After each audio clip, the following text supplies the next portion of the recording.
The Real Big Boss.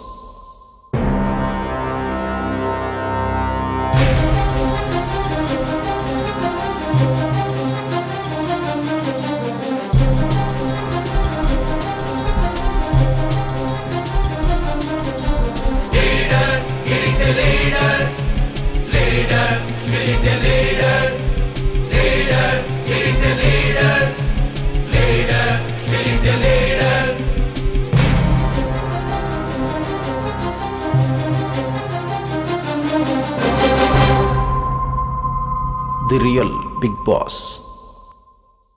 ಪ್ರಿಯ ವೀಕ್ಷಕರೇ, ರಾಜಕಾರಣ ಎಂದು ಎಲ್ಲರೂ ಟೀಕೆ ಮಾಡ್ತಕ್ಕಂಥ, ಅಪಹಾಸ್ಯ ಮಾಡ್ತಕ್ಕಂಥ ವಿಷಯ ಆಗಿದೆ.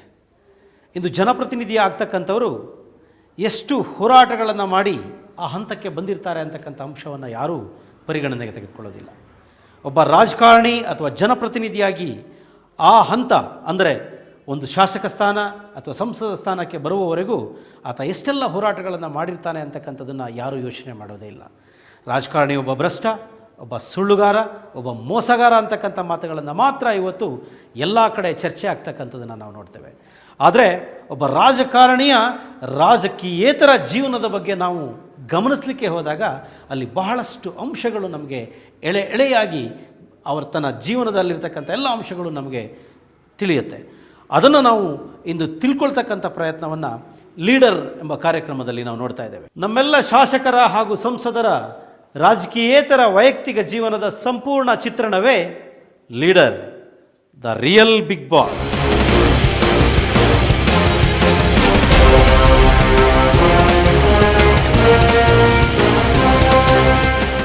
ರಾಜಕಾರಣದಲ್ಲಿರುವ ವ್ಯಕ್ತಿಗಳು ಸದಾ ಜನರ ಟೀಕೆಗೆ ಒಳಗಾಗುತ್ತಾರೆ.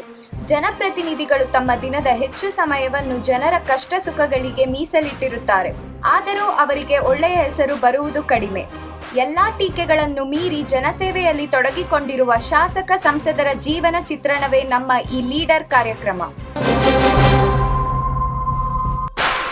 ಶಿವಮೊಗ್ಗ ಲೋಕಸಭಾ ಕ್ಷೇತ್ರದ ವ್ಯಾಪ್ತಿಯಲ್ಲಿ ಬರುವ ವಿಧಾನಸಭಾ ಕ್ಷೇತ್ರವೇ ಭದ್ರಾವತಿ. ಭದ್ರಾವತಿ ಕ್ಷೇತ್ರದ ಶಾಸಕರಾದ ಎಂ.ಜೆ. ಅಪ್ಪಾಜಿ ಅವರೇ ನಮ್ಮ ಇಂದಿನ ಲೀಡರ್.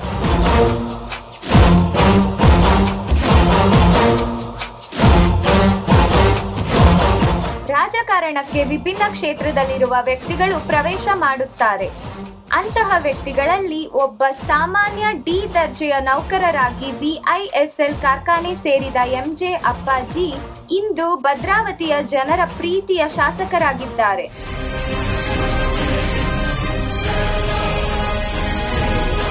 ಮೂಲತಃ ಮಂಡ್ಯ ಜಿಲ್ಲೆಯ ನಾಗಮಂಗಲ ತಾಲೂಕಿನ ಬಸರಾಳು ಹೋಬಳಿಯ ಮುತ್ತಿಗೆರೆ ಗ್ರಾಮದವರಾದ ಇವರು ಕೆಲಸವನ್ನು ಅರಸುತ್ತಾ ಭದ್ರಾವತಿಗೆ ಆಗಮಿಸಿದರು. ಇವರ ತಂದೆ ಜವರೇಗೌಡರು ಕೃಷಿಕರಾಗಿದ್ದು ಸ್ಥಳೀಯವಾಗಿ ರಾಜಕೀಯದಲ್ಲೇ ಪ್ರಮುಖ ಪಾತ್ರ ವಹಿಸುತ್ತಿದ್ದರು. ತಾಯಿ ಗೃಹಿಣಿಯಾಗಿದ್ದರು. ತಂದೆಯವರು ಅನೇಕ ವರ್ಷಗಳ ಕಾಲ ಅಲ್ಲಿನ ಜನರೊಂದಿಗೆ ಸಾರ್ವಜನಿಕ ಜೀವನದಲ್ಲಿದ್ದರು. ಮಧ್ಯಮ ವರ್ಗದಲ್ಲಿ ಜನಿಸಿದ ಅಪ್ಪಾಜಿಯವರಿಗೆ 4 ಜನ ಸಹೋದರರು ಹಾಗೂ 2 ಸಹೋದರಿಯರಿದ್ದಾರೆ. ಅಪ್ಪಾಜಿ ಅವರು ಕೆಲಸವನ್ನು ಅರಸುತ್ತಾ ಭದ್ರಾವತಿಗೆ ಆಗಮಿಸಿದಾಗ ಅವರಿಗೆ ಅಲ್ಲಿ ಆಶ್ರಯ ನೀಡಿದವರು ಕಾಳಪ್ಪನವರು. ತಮ್ಮ ಸಾಧನೆಯಲ್ಲಿ ತಂದೆಯ ಜೊತೆಗೆ ಅಪ್ಪಾಜಿ ಗೌಡರು ನೆನಪಿಸಿಕೊಳ್ಳುವ ಹೆಸರು ಕಾಳಪ್ಪ ಮತ್ತು ಹೊಂಬಾಳಮ್ಮರವರು. ಹೈಸ್ಕೂಲ್ ವರೆಗಿನ ವಿದ್ಯಾಭ್ಯಾಸವನ್ನು ಮುತ್ತಿಗೆರೆಯಲ್ಲೇ ಕಳೆದ ಇವರು ನಂತರ ATS ತರಬೇತಿಗಾಗಿ ಭದ್ರಾವತಿಗೆ ಆಗಮಿಸಿದರು. ಸರ್, ಕಾಲೇಜಲ್ಲಿ ಅಪ್ಪಾಜಿ ಗೌಡರು ಹೇಗಿದ್ರು ಅಂದರೆ ತುಂಬ ಸ್ನೇಹಪ್ರಿಯ. ಅವರು ಜನಗಳ ಜೊತೆ ಒಡನಾಟ ಭಾಳ ಚೆನ್ನಾಗಿತ್ತು. ಅವಾಗಲಿಂದನೂ ಅವರು ಹೇಗಿದ್ರು ಅಂದರೆ ಬೇರೆಯವ್ರ ಕಷ್ಟಕ್ಕೆ ತುಂಬ ಸ್ಪಂದಿಸ್ತಾರೆ. ಯಾರದೇ ಆಗಿರಲಿ, ಅವರು ಯಾವ ಜಾತಿನೇ ಆಗಿರಲಿ, ಯಾರೇ ಆಗಿರಲಿ, ತುಂಬ ಬೇಗ ಕಷ್ಟಕ್ಕೆ ಸ್ಪಂದಿಸ್ತಾರೆ ಅವರು. ಅದ್ರ ಜೊತೆಗೆ ಅವರು ಸ್ಟೂಡೆಂಟ್ ಲೈಫಿಂದನೇ ಅವರ ಲೀಡರ್ಶಿಪ್ಪನ್ನು ಬೆಳೆಸ್ಕೊಂಬಂದ್ಬಿಟ್ರು. ಸೊ ನಾವು ಭದ್ರಾ ಕಾಲೇಜಲ್ಲಿ 75-76 ಭದ್ರಾ ಕಾಲೇಜಲ್ಲಿ ಇದ್ವಿ. ಸೊ ಆ ಪೀರಿಯಡಲ್ಲಿ ಅವರು ಯೂನಿಯನ್ ಸೆಕ್ರೆಟರಿ ಆದರು. ಅಲ್ಲಿಂದನೇ ಅವರ ಇದು ಬೆಳೀತಾ ಬಂತು. ಭದ್ರಾ ಕಾಲೇಜಿನಲ್ಲಿ PU ಶಿಕ್ಷಣದ ಜೊತೆಗೆ ಈ ತರಬೇತಿ ಪಡೆದು ವಿಶ್ವೇಶ್ವರಯ್ಯ ಕಬ್ಬಿಣ ಹಾಗೂ ಉಕ್ಕಿನ ಕಾರ್ಖಾನೆಯಲ್ಲಿ ಕೆಲಸಕ್ಕೆ ಸೇರಿದರು. ಡಿ ದರ್ಜೆ ನೌಕರರಾಗಿ ಸೇರಿ ನಂತರ ಕಾರ್ಮಿಕರ ನಾಯಕರಾಗಿ ರೂಪುಗೊಂಡರು. ವಿಐಎಸ್ಎಲ್ ಕಾರ್ಮಿಕರ ಕಾರ್ಯಕಾರಿ ಸಂಘಟನೆಯ ಅಧ್ಯಕ್ಷರಾಗಿ ಕಾರ್ಯನಿರ್ವಹಿಸಿ ಸಹೋದ್ಯೋಗಿಗಳಿಗೆ ನ್ಯಾಯ ನೀಡುತ್ತಿದ್ದರು. ಅಲ್ಲಿಯ ಅನೇಕ ಚುನಾವಣೆಗಳಲ್ಲಿ ಭಾಗವಹಿಸಿ ಸೋಲು ಗೆಲುವು ಕಂಡರು. ಅಪ್ಪಾಜಿಗೌಡರು ನನ್ನ ಆತ್ಮೀಯ ಬಾಲ್ಯ ಸ್ನೇಹಿತರು. ನನ್ನ ಅವರ ಪರಿಚಯ 85ರಿಂದ ಒಂದು 25-30 ವರ್ಷದಿಂದ ಪರಿಚಯ. ರಾಜಕೀಯ ಜೀವನದಲ್ಲಿ ಒಟ್ಟಾರೆ ಸ್ನೇಹಿತರಾಗಿ 4-5 ಜನ ಸೇರ್ಕೊಂಡು ನಾವೆಲ್ಲ ರಾಜಕೀಯನ ಪ್ರಾರಂಭ ಮಾಡಿದ್ದೀವಿ. ಅವರ ಜೊತೆಗೆ ನಾವು 6 ಚುನಾವಣೆ ಎದುರಿಸಿದ್ದೀನಿ. 3 ಚುನಾವಣೆಯನ್ನು ಗೆದ್ದಿದ್ವಿ, 3 ಚುನಾವಣೆ ಸೋತಿದ್ವಿ. ಸೋಲುಗೆಲುವು ನಾವು ಸಮಾನವಾಗಿ ತಗೊಂಡ್ರೂ ಜನರ ಪ್ರೀತಿ ಮತನ ಯಾವತ್ತೂ ಕಳ್ಕೊಂಡಿಲ್ಲ. ಗೆದ್ದಿರುವಾಗ ಯಾವ ಸಂದರ್ಭದಲ್ಲಿ ಕೆಲಸ ಮಾಡಿದೀವೋ ಸೋತಿರುವಾಗ ಅದೇ ರೀತಿಯಲ್ಲಿ ಕೆಲಸ ಮಾಡಿದ್ವಿ. ಅದಕ್ಕೆ ಪ್ರತಿಫಲವಾಗಿ ಈ ಸಲ ಕರ್ನಾಟಕದಲ್ಲಿ 5ನೇ ಸ್ಥಾನದ 78,000 ಜನ ಓಟು ಕೊಟ್ಟು ನಮ್ಮನ್ನು ಗಳಿಸಿದ್ದಾರೆ. ಅದೇ ಜೊತೆಗೆ 23 ಜನ ನಗರಸಭಾ ಸದಸ್ಯರನ್ನು ಗಳಿಸಿದ್ದಾರೆ. ಒಟ್ಟಾರೆ ಊರಿನ ಅಭಿವೃದ್ಧಿ, ಬಡವರನ್ನ ಏಳಿಗೆಗೆ ದುಡಿಬೇಕಂತ ಕರ್ತವ್ಯದಿಂದ ಅಪ್ಪಾಜಿಯವರು ಕೆಲಸ ಮಾಡಿದ್ದಾರೆ. ನಂತರ ನೇರವಾಗಿ ಸಾರ್ವಜನಿಕ ಚುನಾವಣೆಗೆ ಇಳಿದು ಮೊದಲು ಸೋಲು ಅನುಭವಿಸಿದರು. ನಂತರ ಜನರ ಒತ್ತಾಯದಿಂದ ಪಕ್ಷೇತರ ಅಭ್ಯರ್ಥಿಯಾಗಿ ಸ್ಪರ್ಧಿಸಿ ಗೆಲುವು ಸಾಧಿಸಿದರು. 2 ಬಾರಿ ಶಾಸಕರಾಗಿ ಪುನಃ 2 ಬಾರಿ ಸೋಲನ್ನು ಅನುಭವಿಸಿದರು. ಈಗ 3ನೇ ಬಾರಿ ಶಾಸಕರಾಗಿದ್ದಾರೆ. ಇವರ ಪತ್ನಿ ಶಾರದಾ, ಪುತ್ರ ಅಜಿತ್, ಪುತ್ರಿ ಅಪರ್ಣ, ಅಳಿಯ ಅರವಿಂದ್ ಮತ್ತು ಮೊಮ್ಮಕ್ಕಳಾದ ಆಯುಷ್ಯ, ಆರ್ಯ, ಆಶ್ಚರ್ಯ ಅವರೊಂದಿಗೆ ಭದ್ರಾವತಿಯಲ್ಲೇ ವಾಸಿಸುತ್ತಿದ್ದಾರೆ. ತಂದೆಗಿಂತ ಸ್ನೇಹಿತರ ಹೆಚ್ಚಾಗಿ ನೋಡ್ಕೋತಾ ಇದ್ರು. ಪ್ರತಿಯೊಂದು ಏನೂ ಕಮ್ಮಿ ಮಾಡಿಲ್ಲ. VSL ಎಂಪ್ಲಾಯ್ ಆಗಿದ್ದಾಗಲೂ ನಾವು 900 ರೂಪಾಯಿ ಸಂಬಳ ಇತ್ತು ಅವರಿಗೆ. ಆವಾಗಲೂ ನಮಗೇನು ಏನೂ ಕಮ್ಮಿ ಮಾಡಿರಲಿಲ್ಲ ಅವರು. ಭಾರಿ ಪ್ರೀತಿ ವಿಶ್ವಾಸದಿಂದನೇ, ಅಂದರೆ ಜನರ ಜೊತೆ ಜಾಸ್ತಿ ಬೆರೀತಿದ್ರು ಬಿಟ್ಟು ಟೈಮ್ ಕಮ್ಮಿ ಇತ್ತು ಅಂದ್ರೆ ಬಿಟ್ಟರು ಭಾರಿ ಪ್ರೀತಿ ವಿಶ್ವಾಸದಲ್ಲೇ ಇದ್ರು. ಯಾವಾಗಲೂ ನಮ್ಮನ್ನು ಸ್ನೇಹಿತರಂಗೆ ಕಾಣ್ತಿದ್ರು ಬಿಟ್ಟರೆ ತಂದೆ ಯಾವತ್ತೂ ನೋಡಿಲ್ಲ.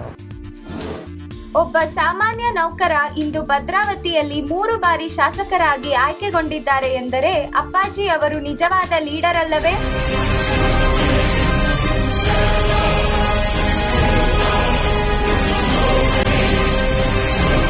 ಸ್ನೇಹಿತರನ್ನೇ ಗಾಡ್ ಫಾದರ್ ಎನ್ನುವ ಇವರ ಬಗ್ಗೆ ಅವರ ಕುಟುಂಬದವರು, ಸ್ನೇಹಿತರು, ಅಭಿಮಾನಿಗಳು, ವಿರೋಧ ಪಕ್ಷದವರು ಹಾಗೂ ಸ್ವತಃ ಅಪ್ಪಾಜಿಯವರೇ ಏನು ಹೇಳುತ್ತಾರೆ ನೋಡೋಣವೇ?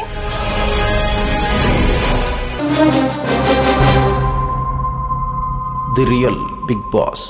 ಪ್ರಿಯ ವೀಕ್ಷಕರೇ, ಈ ದಿನ ನಮ್ಮ ಲೀಡರ್ ಕಾರ್ಯಕ್ರಮದಲ್ಲಿ ಭದ್ರಾವತಿ ವಿಧಾನಸಭಾ ಕ್ಷೇತ್ರದ ಶಾಸಕರಾದಂಥ MJ ಅಪ್ಪಾಜಿಯವರೊಡನೆ ಅನೇಕ ವಿಚಾರಗಳನ್ನು ನಾವು ಇಂದು ಚರ್ಚಿಸ್ತಾ ಇದ್ದೇವೆ. ಈ ಕಾರ್ಯಕ್ರಮದಲ್ಲಿ ಸ್ವತಃ ಶಾಸಕರೇ ನಮ್ಮ ಜೊತೆ ಇದ್ದಾರೆ. ಕಾರ್ಯಕ್ರಮಕ್ಕೆ ಸರ್ ಸ್ವಾಗತ. ನಮಸ್ತೆ ಅರುಣ್ರವರೇ. ಲೀಡರ್ ಕಾರ್ಯಕ್ರಮವನ್ನು ಸಂದರ್ಶಿಸ್ತಾ ಇರ್ತಕ್ಕಂಥ ಈ ಶುಭ ಸಂದರ್ಭದಲ್ಲಿ ಈ ಕಾರ್ಯಕ್ರಮವನ್ನು ಹಮ್ಮಿಕೊಂಡಿರ್ತಕ್ಕಂಥ ನಿಮಗೆ ಹೃದಯಪೂರ್ವಕವಾಗಿ ಧನ್ಯವಾದಗಳನ್ನು ಅರ್ಪಿಸ್ತಾ ಇದ್ದೇನೆ. ಈ ಕಾರ್ಯಕ್ರಮದ ಉದ್ದೇಶ ಏನಂತಂದರೆ, ಒಬ್ಬ ಶಾಸಕರು ಆ ಶಾಸಕರಾಗುವವರೆಗೆ ಎಷ್ಟೆಲ್ಲ ಹೋರಾಟಗಳನ್ನು ಮಾಡ್ಕೊಂಡು ಬಂದಿರ್ತಾರೆ. ಹಾಗಾಗಿ ಈ ಶಾಸಕರ ರಾಜಕೀಯೇತರ ವಿಚಾರಗಳ ಬಗ್ಗೆ ನಾವು ಚರ್ಚೆಯನ್ನು ಮಾಡ್ತಾ ಇದ್ದೇವೆ. ಈಗ ನಿಮ್ಮ ಬಾಲ್ಯದಿಂದ ನಾವು ಅದನ್ನು ಪ್ರಾರಂಭ ಮಾಡೋಣ. ಮೂಲತಃ ನೀವು ಯಾವ ಊರವರು ಅಥವಾ ನಿಮ್ಮ ಬಾಲ್ಯ ಜೀವನದ ಬಗ್ಗೆ ಒಂದಿಷ್ಟು ಮಾಹಿತಿಯನ್ನು ಹೇಳಿ ಸರ್. ನಾನು ಮಂಡ್ಯ ಜಿಲ್ಲೆಯ ಬಸರಾಳು ಹೋಬಳಿ ಮುತ್ತೇಗೆರೆ ಗ್ರಾಮದವನು. ನನ್ನ ತಂದೆ ಜವರೇಗೌಡರು ಅಂಥೇಳಿ ಸುಮಾರು 40 ವರ್ಷಗಳ ಕಾಲ ಅವರು ರಾಜಕೀಯ ಜೀವನದಲ್ಲಿ ಚೇರ್ಮನ್ಗಿರಿ ಮಾಡ್ಕೊಂಡು ಬಂದಂಥವರು. ನನ್ನ ತಾಯಿ ಗೃಹಿಣಿ. ನನ್ನ ಜೊತೆಯಲ್ಲಿ 5 ಜನ ಅಣ್ಣ ತಮ್ಮಂದಿರು, 2 ಜನ ಅಕ್ಕ ತಂಗಿಯರು. ನನಗಿಂತ ಮೇಲ್ಪಟ್ಟು 3 ಜನ ಅಣ್ಣಂದಿರು, ನನಗೆ ಒಬ್ಬ ತಮ್ಮ ಇದ್ದಾನೆ, 2 ಜನ ಅಕ್ಕಂದಿರು. ನಾನು ಬಾಲ್ಯ ಅಂದರೆ SSLCವರೆಗೂ ಹೈಸ್ಕೂಲ್ವರೆಗೂ ನನ್ನ ಗ್ರಾಮ ಮುತ್ತೇಗೆರೆಯಲ್ಲಿ ವ್ಯಾಸಂಗ ಮಾಡಿದೆ. ಹೈಸ್ಕೂಲನ್ನು ಮಂಡ್ಯ ಮುನ್ಸಿಪಲ್ ಹೈಸ್ಕೂಲಲ್ಲಿ ಮಾಡಿದೆ. ಕಾಲೇಜನ್ನು first grade college government college ಮಂಡ್ಯದಲ್ಲಿ ಮಾಡಿದೆ. ಅದಾದ ನಂತರ ನಾನು ಒಂದು ಅವಕಾಶ ಅಪ್ರೆಂಟಿಸ್ ಟ್ರೈನಿಂಗ್ ಅಂಥೇಳಿ 1971ರಲ್ಲಿ ಭದ್ರಾವತಿಯ ವಿಶ್ವೇಶ್ವರಯ್ಯ ಉಕ್ಕು ಮತ್ತು ಕಬ್ಬಿಣ ಕಾರ್ಖಾನೆಯಲ್ಲಿ ಒಂದು ಟ್ರೈನಿಂಗ್ ಅಂಥೇಳಿ ಕಾಲ್ ಮಾಡಿದ್ದೆ. ಆ ಟ್ರೈನಿಂಗಿಗೆ ನಾನು ಬಂದು ಇಲ್ಲಿ ಜಾಯ್ನ್ ಆದೆ 71ರಲ್ಲಿ. 3 ವರ್ಷ ಆದ ಟ್ರೈನಿಂಗು. 74ರವರೆಗೂ ಟ್ರೈನಿಂಗ್ ಮುಗೀತು. 74 ಆದಮೇಲೆ ನನಗೆ 78ರಲ್ಲಿ VSLಲ್ಲಿ ಕೆಲಸ ಸಿಕ್ತು. 74ರಲ್ಲಿ ಕೆಲಸ ಸಿಕ್ಕಿದ ಮೇಲೆ ಸುಮಾರು ನಾನು 89ರವರೆಗೂ VSL ಕಾರ್ಮಿಕನಾಗಿ ಕೆಲಸ ಮಾಡಿಕೊಂಡಿದ್ದೆ. 89ರಲ್ಲಿ ಒಂದು ಸರಿ ಎಲ್ಲ ಸ್ನೇಹಿತರ ಅಪೇಕ್ಷೆ ಮೇರೆಗೆ ನಾನು ಮೊದಲನೇ ಸಾರಿ ವಿಧಾನಸಭಾ ಚುನಾವಣೆಗೆ ಸ್ಪರ್ಧೆ ಮಾಡಿದ್ದೆ. 89ರಲ್ಲಿ ಸೋಲಾಯಿತು. 94ರಲ್ಲಿ ಮತ್ತೆ ವಿಧಾನಸಭೆ ಚುನಾವಣೆಗೆ ಪಕ್ಷೇತರ ಅಭ್ಯರ್ಥಿಯಾಗಿ ಸ್ಪರ್ಧೆಗಿಳಿದೆ. ಆ ಚುನಾವಣೆಯಲ್ಲಿ ಭದ್ರಾವತಿಯ ಮಹಾಜನತೆ ವಿಶ್ವಾಸಪೂರ್ವಕವಾಗಿ ನನ್ನನ್ನು ಆಯ್ಕೆ ಮಾಡಿದರು. ಅದಾದಮೇಲೆ 99ರ ಚುನಾವಣೆ ಮತ್ತು ನಾನು ಪಕ್ಷೇತರ ಅಭ್ಯರ್ಥಿಯಾಗಿ ಸ್ಪರ್ಧೆಗಿಳಿದಿದ್ದೆ. ಆ ಚುನಾವಣೆಯಲ್ಲೂ ಸಹ ನಾನು ಚುನಾವಣೆಯಲ್ಲಿ ಗೆದ್ದಿದ್ದೇನೆ. 2004ರಲ್ಲಿ ಕಾಂಗ್ರೆಸ್ಸಿಂದ ನಾನು ಟಿಕೆಟ್ ಸಿಕ್ತು. ಆ ಸಾಲಿನಲ್ಲಿ ಸೋತೆ. 2009ರಲ್ಲಿ ಕೇವಲ 400 ಮತಗಳ ಅಂತರದಲ್ಲಿ ನಾನು ಮತ್ತೊಮ್ಮೆ ಸೋತೆ. 2014 ತಮಗೆ ಗೊತ್ತಿದೆ, ಸುಮಾರು 48,000 ಅತ್ಯಧಿಕ ಮತಗಳಿಂದ ಒಟ್ಟು 78,000 ಮತಗಳನ್ನು ಕೊಡೋದ್ರ ಮೂಲಕ ಈ ಕ್ಷೇತ್ರದ ಜನ ಮತ್ತೊಮ್ಮೆ ಅಪ್ಪಾಜಿನ ಆಯ್ಕೆ ಮಾಡಿದ್ದಾರೆ. ನಾನು 1977ರಲ್ಲಿ ಇಲ್ಲಿ ಚುನಾವಣೆಯಲ್ಲಿ ಅಂದು ದಿನ ಶ್ರೀಮಾನ್ ಜವರೇಗೌಡರು ಅಂಥೇಳಿ ಎಲೆಕ್ಷನ್ಗೆ ಕಂಟೆಸ್ಟ್ ಮಾಡಿದರು. ಅವ್ರು ಸೋಲುವಂತಹ ಸಂದರ್ಭದಲ್ಲಿ ಅವ್ರು ಸೋಲ್ತಾರೆ ಅಂತ ನಮಗೆ ಗೊತ್ತಿದ್ದೂ ಸಹ ನಾವು ನಮ್ಮ ಹಿರಿಯ ನಾಯಕರಿಗೆ ಹೇಳಿದ್ರೆ ನೀನು ಇನ್ನೂ ಚಿಕ್ಕ ಹುಡುಗ ಗೊತ್ತಾಗಲ್ಲ ಬಿಡು ಅಂದ್ಬಿಡೋರು. ನನಗೆ ಅವತ್ತು ಮನಸ್ಸಲ್ಲಿ ಒಂಥರ ಮಾನಸಿಕವಾಗಿ ಒಂಥರ ನಾನು ಈ ಭದ್ರಾವತಿ ಕ್ಷೇತ್ರದಲ್ಲಿ ಜನರನ್ನು ಪ್ರೀತಿ ಮಾಡಬೇಕು, ವಿಶ್ವಾಸಕ್ಕೆ ತಗೊಳ್ಬೇಕು, ಲೀಡರ್ ಆಗಬೇಕು ಅನ್ನೋದು ಅವತ್ತಿನ ಯೋಚನೆ. ಅದು ಅಂತಹ ಒಂದು ಸಂದರ್ಭದಲ್ಲಿ 89ರಲ್ಲಿ ಚುನಾವಣೆಗೆ ಯಾರು ಮಾಡಬೇಕು ಅನ್ನೋದು ನಮ್ಮಲ್ಲಿ ಚರ್ಚೆ. 89ರ ಚುನಾವಣೆಯಲ್ಲಿ ನಾವೆಲ್ಲರೂ ಚುನಾವಣೆ ನಿಂತ್ಕೊಳ್ಬೇಕು ಅಂತ ಹೇಳಿದಾಗ ಆವಾಗ ಜನತಾದಳ ಅಂತಿತ್ತು. ಅದರಲ್ಲಿ ಭಾಳಷ್ಟು ಜನ ನಮ್ಮ ಸ್ನೇಹಿತರೆಲ್ಲರೂ ಸೇರಿಕೊಂಡು ನಾವೊಂದು 3 ಜನಕ್ಕೆ ಪ್ರಪೋಸಲ್ ಮಾಡ್ಕೊಂಡು ಹೋದ್ವಿ. ಭದ್ರಾವತಿ ತಾಲೂಕಿನಿಂದ 3 ಜನಕ್ಕೆ ಪ್ರಪೋಸಲ್ ಮಾಡ್ಕೊಂಡು ಹೋದ್ವಿ. ಆ 3 ಜನರಲ್ಲೂ ಚುನಾವಣೆಗೆ ಹೋಗುವಂಥ ಸಂದರ್ಭದಲ್ಲಿ ಭಾಳಷ್ಟು ಜನರನ್ನ ಜ್ಞಾಪಕ ಮಾಡ್ಕೊಳ್ಬೇಕಾಗ್ತದೆ. ನಾನು ಅವತ್ತಿನ ಸ್ನೇಹಿತರನ್ನ ನಮ್ಮ ಮುಖಂಡರಾದಂತಹ ಕರಿಯಪ್ಪನವರು, ಕರುಣಾಮೂರ್ತಿಯವರು, ಜೊತೆಯಲ್ಲಿ ಕೃಷ್ಣೇಗೌಡ ಅಂಥೇಳಿ ಇದ್ದರು, ಗುಡಿ ತಿಮ್ಮಪ್ಪನವರು ಅಂಥೇಳಿ ಇದ್ದರು, ಭಾಳಷ್ಟು ಜನ ಅದನ್ನು ಹುಚ್ಚಪ್ಪ, ಚೆನ್ನಪ್ಪ ಅಂಥೇಳಿ, ಮತ್ತು ಕುಮಾರ್ ಅಂಥೇಳಿ ZP ಮೆಂಬರ್ ಇದ್ದಾರೆ, ಯೋಗೇಶ್ ಅಂಥೇಳಿ ಅನೇಕ ಮುಖಂಡರು ಚುನಾವಣೆಗೆ ನಿಲ್ಲಬೇಕು, ನೀನೇ ನಿಲ್ಲಬೇಕು ಅನ್ನೋದು ಅವರ ಪ್ರಪೋಸಲು. ಯಾಕೆಂದರೆ ನಾವೆಲ್ಲರೂ ಆವಾಗ ಇನ್ನೂ ಬಾಲಿಶಃ ಅದ್ರ ಬಗ್ಗೆ ಯೋಚನೆ ಮಾಡಿರಲಿಲ್ಲ. ನಾವು ಜನತಾದಳದಲ್ಲಿದ್ವಿ. ಸಾಲೇರ್ ಸಿದ್ದಪ್ಪನವರ ಅವರ ವಿಧಾನಸಭಾ ಸದಸ್ಯದ ಸ್ಥಾನವನ್ನು ಪಡೀಲಿಕ್ಕೆ ನಾವು ಸಹ ನಮ್ಮ ಶಕ್ತಿ ಮೀರಿ ಪ್ರಾಮಾಣಿಕವಾಗಿ ಪ್ರಯತ್ನ ಪಟ್ಟಿದ್ವಿ. ಆ ಆಧಾರದ ಮೇಲೆ ಇಲ್ಲೆಲ್ಲ ಚುನಾವಣೆಗೆ ಬೇರೆಯವರು ಯಾರೋ ಮಾಡೋ ಬದಲು ನೀನೇ ಕಂಟೆಸ್ಟ್ ಮಾಡಬೇಕು ಅಂತ ಹೇಳಿದಾಗ ನಮ್ಮ ಹತ್ರ ದುಡ್ಡಿರಲಿಲ್ಲ. ಚುನಾವಣೆಗೆ ಟಿಕೆಟ್ ನಿಲ್ತ್ಕೊಳ್ಬೇಕು, ಟಿಕೆಟ್ ಕೇಳಬೇಕು ಅಂತ ಹೋದಾಗಲೂ ಸಹ ನಾವು ಬೇರೆಯವ್ರ ಹತ್ರ ಸಾಲ ತೊಗೊಂಡು ಬೆಂಗಳೂರಿಗೆ ಹೋದಂಥವ್ರು. ಸತ್ಯ ಹೇಳಬೇಕು ಅನ್ನೋದ್ರೆ ನಮ್ಮ ಹತ್ರ ಅವತ್ತು ದುಡ್ಡಿಲ್ಲ. ಟಿಕೆಟ್ ಕೇಳಕ್ಕೆ ಹೋಗ್ಬೇಕು ಅಂದಾಗ ನಮ್ಮೆಲ್ಲ ಸ್ನೇಹಿತರನ್ನೂ ನಮ್ಮ ಟಿಕೆಟನ್ನು ನಮ್ಮ ಬಸ್ ಚಾರ್ಜ್ಗಳನ್ನ ನಾವೇ ಹಾಕ್ಕೊಂಡು ಬರ್ತೀವಿ, ನಿಮ್ಮ ಬಸ್ ಚಾರ್ಜ್ ನೀವು ಹಾಕ್ಕೊಂಡು ಬನ್ನಿ, ಹೋಗೋಣ ಬೆಂಗಳೂರಿಗೆ ಅಂತ ಹೋದ್ವಿ. ನಮ್ಮೆಲ್ಲ ಲೀಡರ್ಸ್ ಮನೆಗೆ ಅವತ್ತು ಹೋದ್ವಿ. ದೇವೇಗೌಡರು, JH ಪಟೇಲ್ರು ಎಲ್ಲರೂ ಇದ್ದರು. ದೇವೇಗೌಡರು ಟಿಕೆಟ್ ಕೊಡ್ತೀನಿ, ಗೆಲ್ಲಕ್ಕಾಗತ್ತಾ ಅಂತ ಹೇಳಿದ್ರು. ನನಗೆ ಗೊತ್ತಿಲ್ಲ ಸರ್, ಪ್ರಯೋಗ ಮಾಡ್ತೀವಿ ನಾವು, ಚುನಾವಣೆಯಲ್ಲಿ ಗೆಲ್ಲಿಗೆ ಪ್ರಾಮಾಣಿಕವಾಗಿ ಪ್ರಯತ್ನ ಪಡ್ತೀವಿ, ನೀವು ಟಿಕೆಟ್ ಕೊಡಿ ಸರ್ ಅಂತ ಹೇಳಿದ್ರು. ಟಿಕೆಟ್ ಕೊಟ್ಟರು, ಬಂದ್ವಿ, ಭದ್ರಾವತಿಗೆ ಬಂದ್ವಿ. ಕಾಂಗ್ರೆಸ್ನವ್ರಿಗೂ ನಮಗೂ 3,000 ಇಸಾಮಿ ಅವರು ಅಂಥೇಳಿ ಅವತ್ತು ಎಲೆಕ್ಟ್ ಆದರು. 3,000 ಡಿಫ್ರೆನ್ಸಲ್ಲಿ ನಾವು ಸೋತ್ವಿ. ಎಲ್ಲೋ ಒಂದು ಕಡೆ ನಮಗೆ ಮನುಷ್ಯನಿಗೆ ಕೃತಜ್ಞತೆ ಅನ್ನೋದು ಇರುತ್ತಲ್ಲ, ನಂಬಿಕೆ ಅನ್ನೋದು ಇದೆಯಲ್ಲ, ನಾವು ಯಾರಿಗೆ ಸರ್ವಿಸ್ ಮಾಡಿದ್ವೋ ಅವರೆಲ್ಲರೂ ಸಹ ಪ್ರಾಮಾಣಿಕವಾಗಿ ಅವತ್ತಿನ ಚುನಾವಣೆಯಲ್ಲೇ ಎಲ್ಲರೂ 50 ರೂಪಾಯಿ, 100 ರೂಪಾಯಿ, 1000 ರೂಪಾಯಿವರೆಗೂ ಕೊಡೋದ್ರ ಮೂಲಕ ಆ ಚುನಾವಣೆಯಲ್ಲಿ ಸುಮಾರು 11 ಲಕ್ಷ ರೂಪಾಯಿ ಕಲೆಕ್ಷನ್ ಆಗಿತ್ತು. 89ರ ಚುನಾವಣೆಯಲ್ಲಿ 89ರ ಚುನಾವಣೆಯಲ್ಲಿ ಸುಮಾರು ಎಲ್ಲರೂ 50, 100 ರೂಪಾಯಿಗೆಲ್ಲ ಕೊಟ್ಟಿದ್ರು. 11 ಲಕ್ಷ ರೂಪಾಯಿ ಚುನಾವಣೆಯಲ್ಲಿ ಕಲೆಕ್ಟ್ ಆಗಿತ್ತು.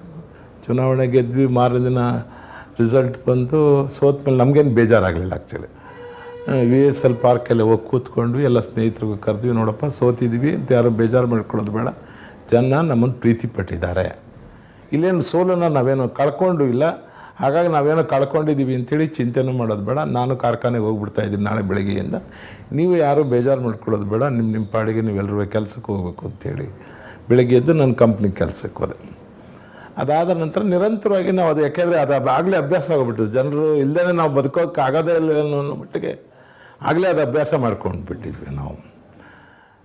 ಅದಾದಮೇಲೆ 94 ಚುನಾವಣೆ ನನಗೆ ಇಲ್ಲಿ ಸಾಕ್ತವ್ರು, ಭದ್ರಾವತಿಯಲ್ಲಿ ಸಾಕ್ತವ್ರು ಕಾಳಪ್ಪನವರು ಅಂಥೇಳಿ, ಅವ್ರ ಧರ್ಮಪತ್ನಿ ಒಂಬಳಮ್ಮ ಅಂಥೇಳಿ ನಮ್ಮ ತಂದೆ ತಂಗಿ ಮಗಳವರು, ನಮ್ಮ ಮಿಸ್ಸಸ್ ಅಕ್ಕ ದೊಡ್ಡವರು. ಅವರು ನಾನು ಮನೇಲಿ ಕೂತಿದ್ದೆ, ನಮ್ಮ ಕಾಳಪ್ಪನವರು ಅಂಥೇಳಿ ಅವರ ಮಗನ ಕೇಳಿ ಒಂದು ಜೀಪು ಒಂದು 50,000 ರೂಪಾಯಿ ಕ್ಯಾಶ್ ಕೊಟ್ಟು ಕಳಿಸಿದ್ರು. ಪ್ರಾರಂಭ ಮಾಡೋಕ್ಕೆ ಹೇಳು, ನಾನು ಸಹಾಯ ಮಾಡ್ತೀನಿ ಅಂಥೇಳಿ. ಬಹುತೇಕ ಆ ಶಕ್ತಿ ಎಷ್ಟು ತುಂಬಿಸಿದ್ರೆ ಭದ್ರಾವತಿ ಒಳಗಡೆ ಬೆಳಗ್ಗೆ ಹೊರಟ್ರೆ ನಾವು ಮಲಗಿದ್ದ ಆ 24 ದಿನ ನಮ್ಮ ಟೈಮ್ಗಳಿದೆಯಲ್ಲ, ಆ ಚುನಾವಣೆಯಲ್ಲಿ 24 ದಿನ ನಾನು ಡೋರ್ ಟು ಡೋರ್ ಹೋಗಿದ್ದೆ. ಬೆಳಗ್ಗೆ ಸ್ಟಾರ್ಟ್ ಮಾಡಿದ್ರೆ ಎಲ್ಲಿ ಮಲಗ್ತೀವಿ ಅಲ್ಲೇ ಮಲಗೋದು, ಮತ್ತು ಮಾರೇ ದಿನ ಅಲ್ಲಿಂದನೇ ಸ್ಟಾರ್ಟ್ ಮಾಡೋದು. ಆ ಜನ ಹೆಂಗೆ ಎಂಟೈರ್ ತಾಲೂಕಿನಲ್ಲಿ ಸ್ಪಂದಿಸಿತ್ತು ಅಂತ ಹೇಳಿದ್ರೆ, ರಾತ್ರಿ 2 ಗಂಟೆ 3 ಗಂಟೆ 4 ಗಂಟೆ ರಾತ್ರಿವರೆಗೂ ರಂಗೋಲಿ ಹಾಕಿ ಆರತಿ ಎತ್ತೋದ್ರ ಮೂಲಕ ಅಪ್ಪಾಜಿ ಬರ್ತಾರೆ ಅಂತ ಹೇಳಿದ್ರೆ ಬರ್ತಾನೆ, ನಮ್ಮ ಹುಡುಗ ನೋಡಬೇಕು, ಮಾತಾಡಿಸ್ಬೇಕು, ಆಶೀರ್ವಾದ ಮಾಡಬೇಕು ಅಂಥೇಳಿ.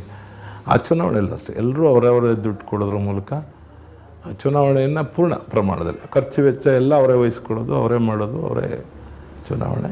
ಆ ಚುನಾವಣೆ ಯಶಸ್ವಿ ಆಯಿತು. ಆವಾಗ ತುಂಬ ಉತ್ತಮವಾದ ಒಂದು ಕೆಲಸ ಮಾಡಿದೆ ನಾನು. ಆವಾಗ ದೇವೇಗೌಡರೇ ಮುಖ್ಯಮಂತ್ರಿಗಳಾಗಿದ್ದರು. ಬಹುತೇಕ ನಾವು ಹೇಳೋದಿನ್ನೇನು ಇಲ್ಲ ಅಂತ ಹೇಳ್ತಿರ್ಲಿಲ್ಲ.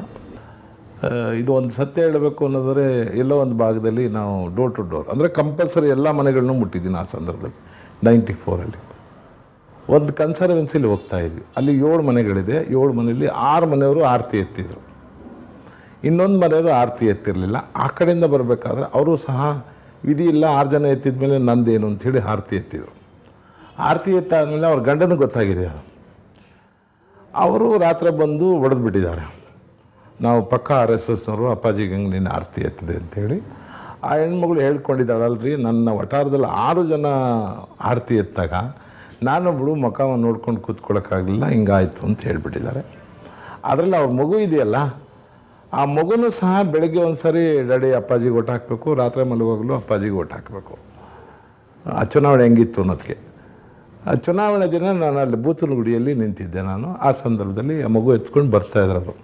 ನಾನು ಕ್ಯಾಶುವಲ್ಲಾಗಿ ಯಜಮಾನ್ರೆ ಜ್ಞಾಪಕ ಮಾಡ್ಕೊಳ್ಳಿ ಸರ್, ನಾನು ಪಕ್ಕ RSSರು, ನನಗೆ ಗೊಂದಲ ಇದೆ ಈ ನಿಮಿಷದವರೆಗೂ ಯಾರು ಓಟ್ ಹಾಕಬೇಕು ಅಂತ. ನನ್ನ ಹೆಂಡ್ತಿಗೆ ಹೊಡೆದು ಬಿಟ್ಟಿದ್ದೀನಿ, ಅವಳು ವಿಧಿ ಇಲ್ಲದೇ ಹಠ ಮಾಡ್ಕೊಂಡು ನಿಮಗೆ ಓಟ್ ಹಾಕ್ತಾಳೆ.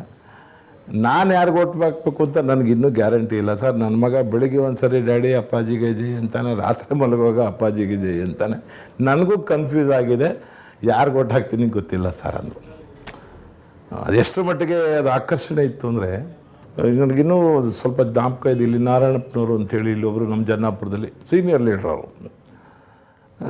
ಅವ್ರ ಚುನಾವಣೆಗಳು ಮಾಡ್ತಿದ್ದ ಮೆಥಡ್ಗಳನ್ನ ನಾವು ನೋಡಿಕೊಂಡ್ರೆ ನಾವೆಷ್ಟು ಪುಣ್ಯವಂತರು ಅನಿಸುತ್ತೆ. ಒಂದು ಬ್ಯಾಗ್ ಹಾಕ್ಕೊಳ್ಳೋದು, ಅವರು ಸಮಾಜದವರು ಅವ್ರ ಸ್ನೇಹಿತರಿಗೆ ಮನೆಗೆ ಅವರೇ ವಾಲಂಟ್ರಿಗೆ ಹೋಗಿ ಚುನಾವಣೆಯನ್ನು ಮಾಡೋದು.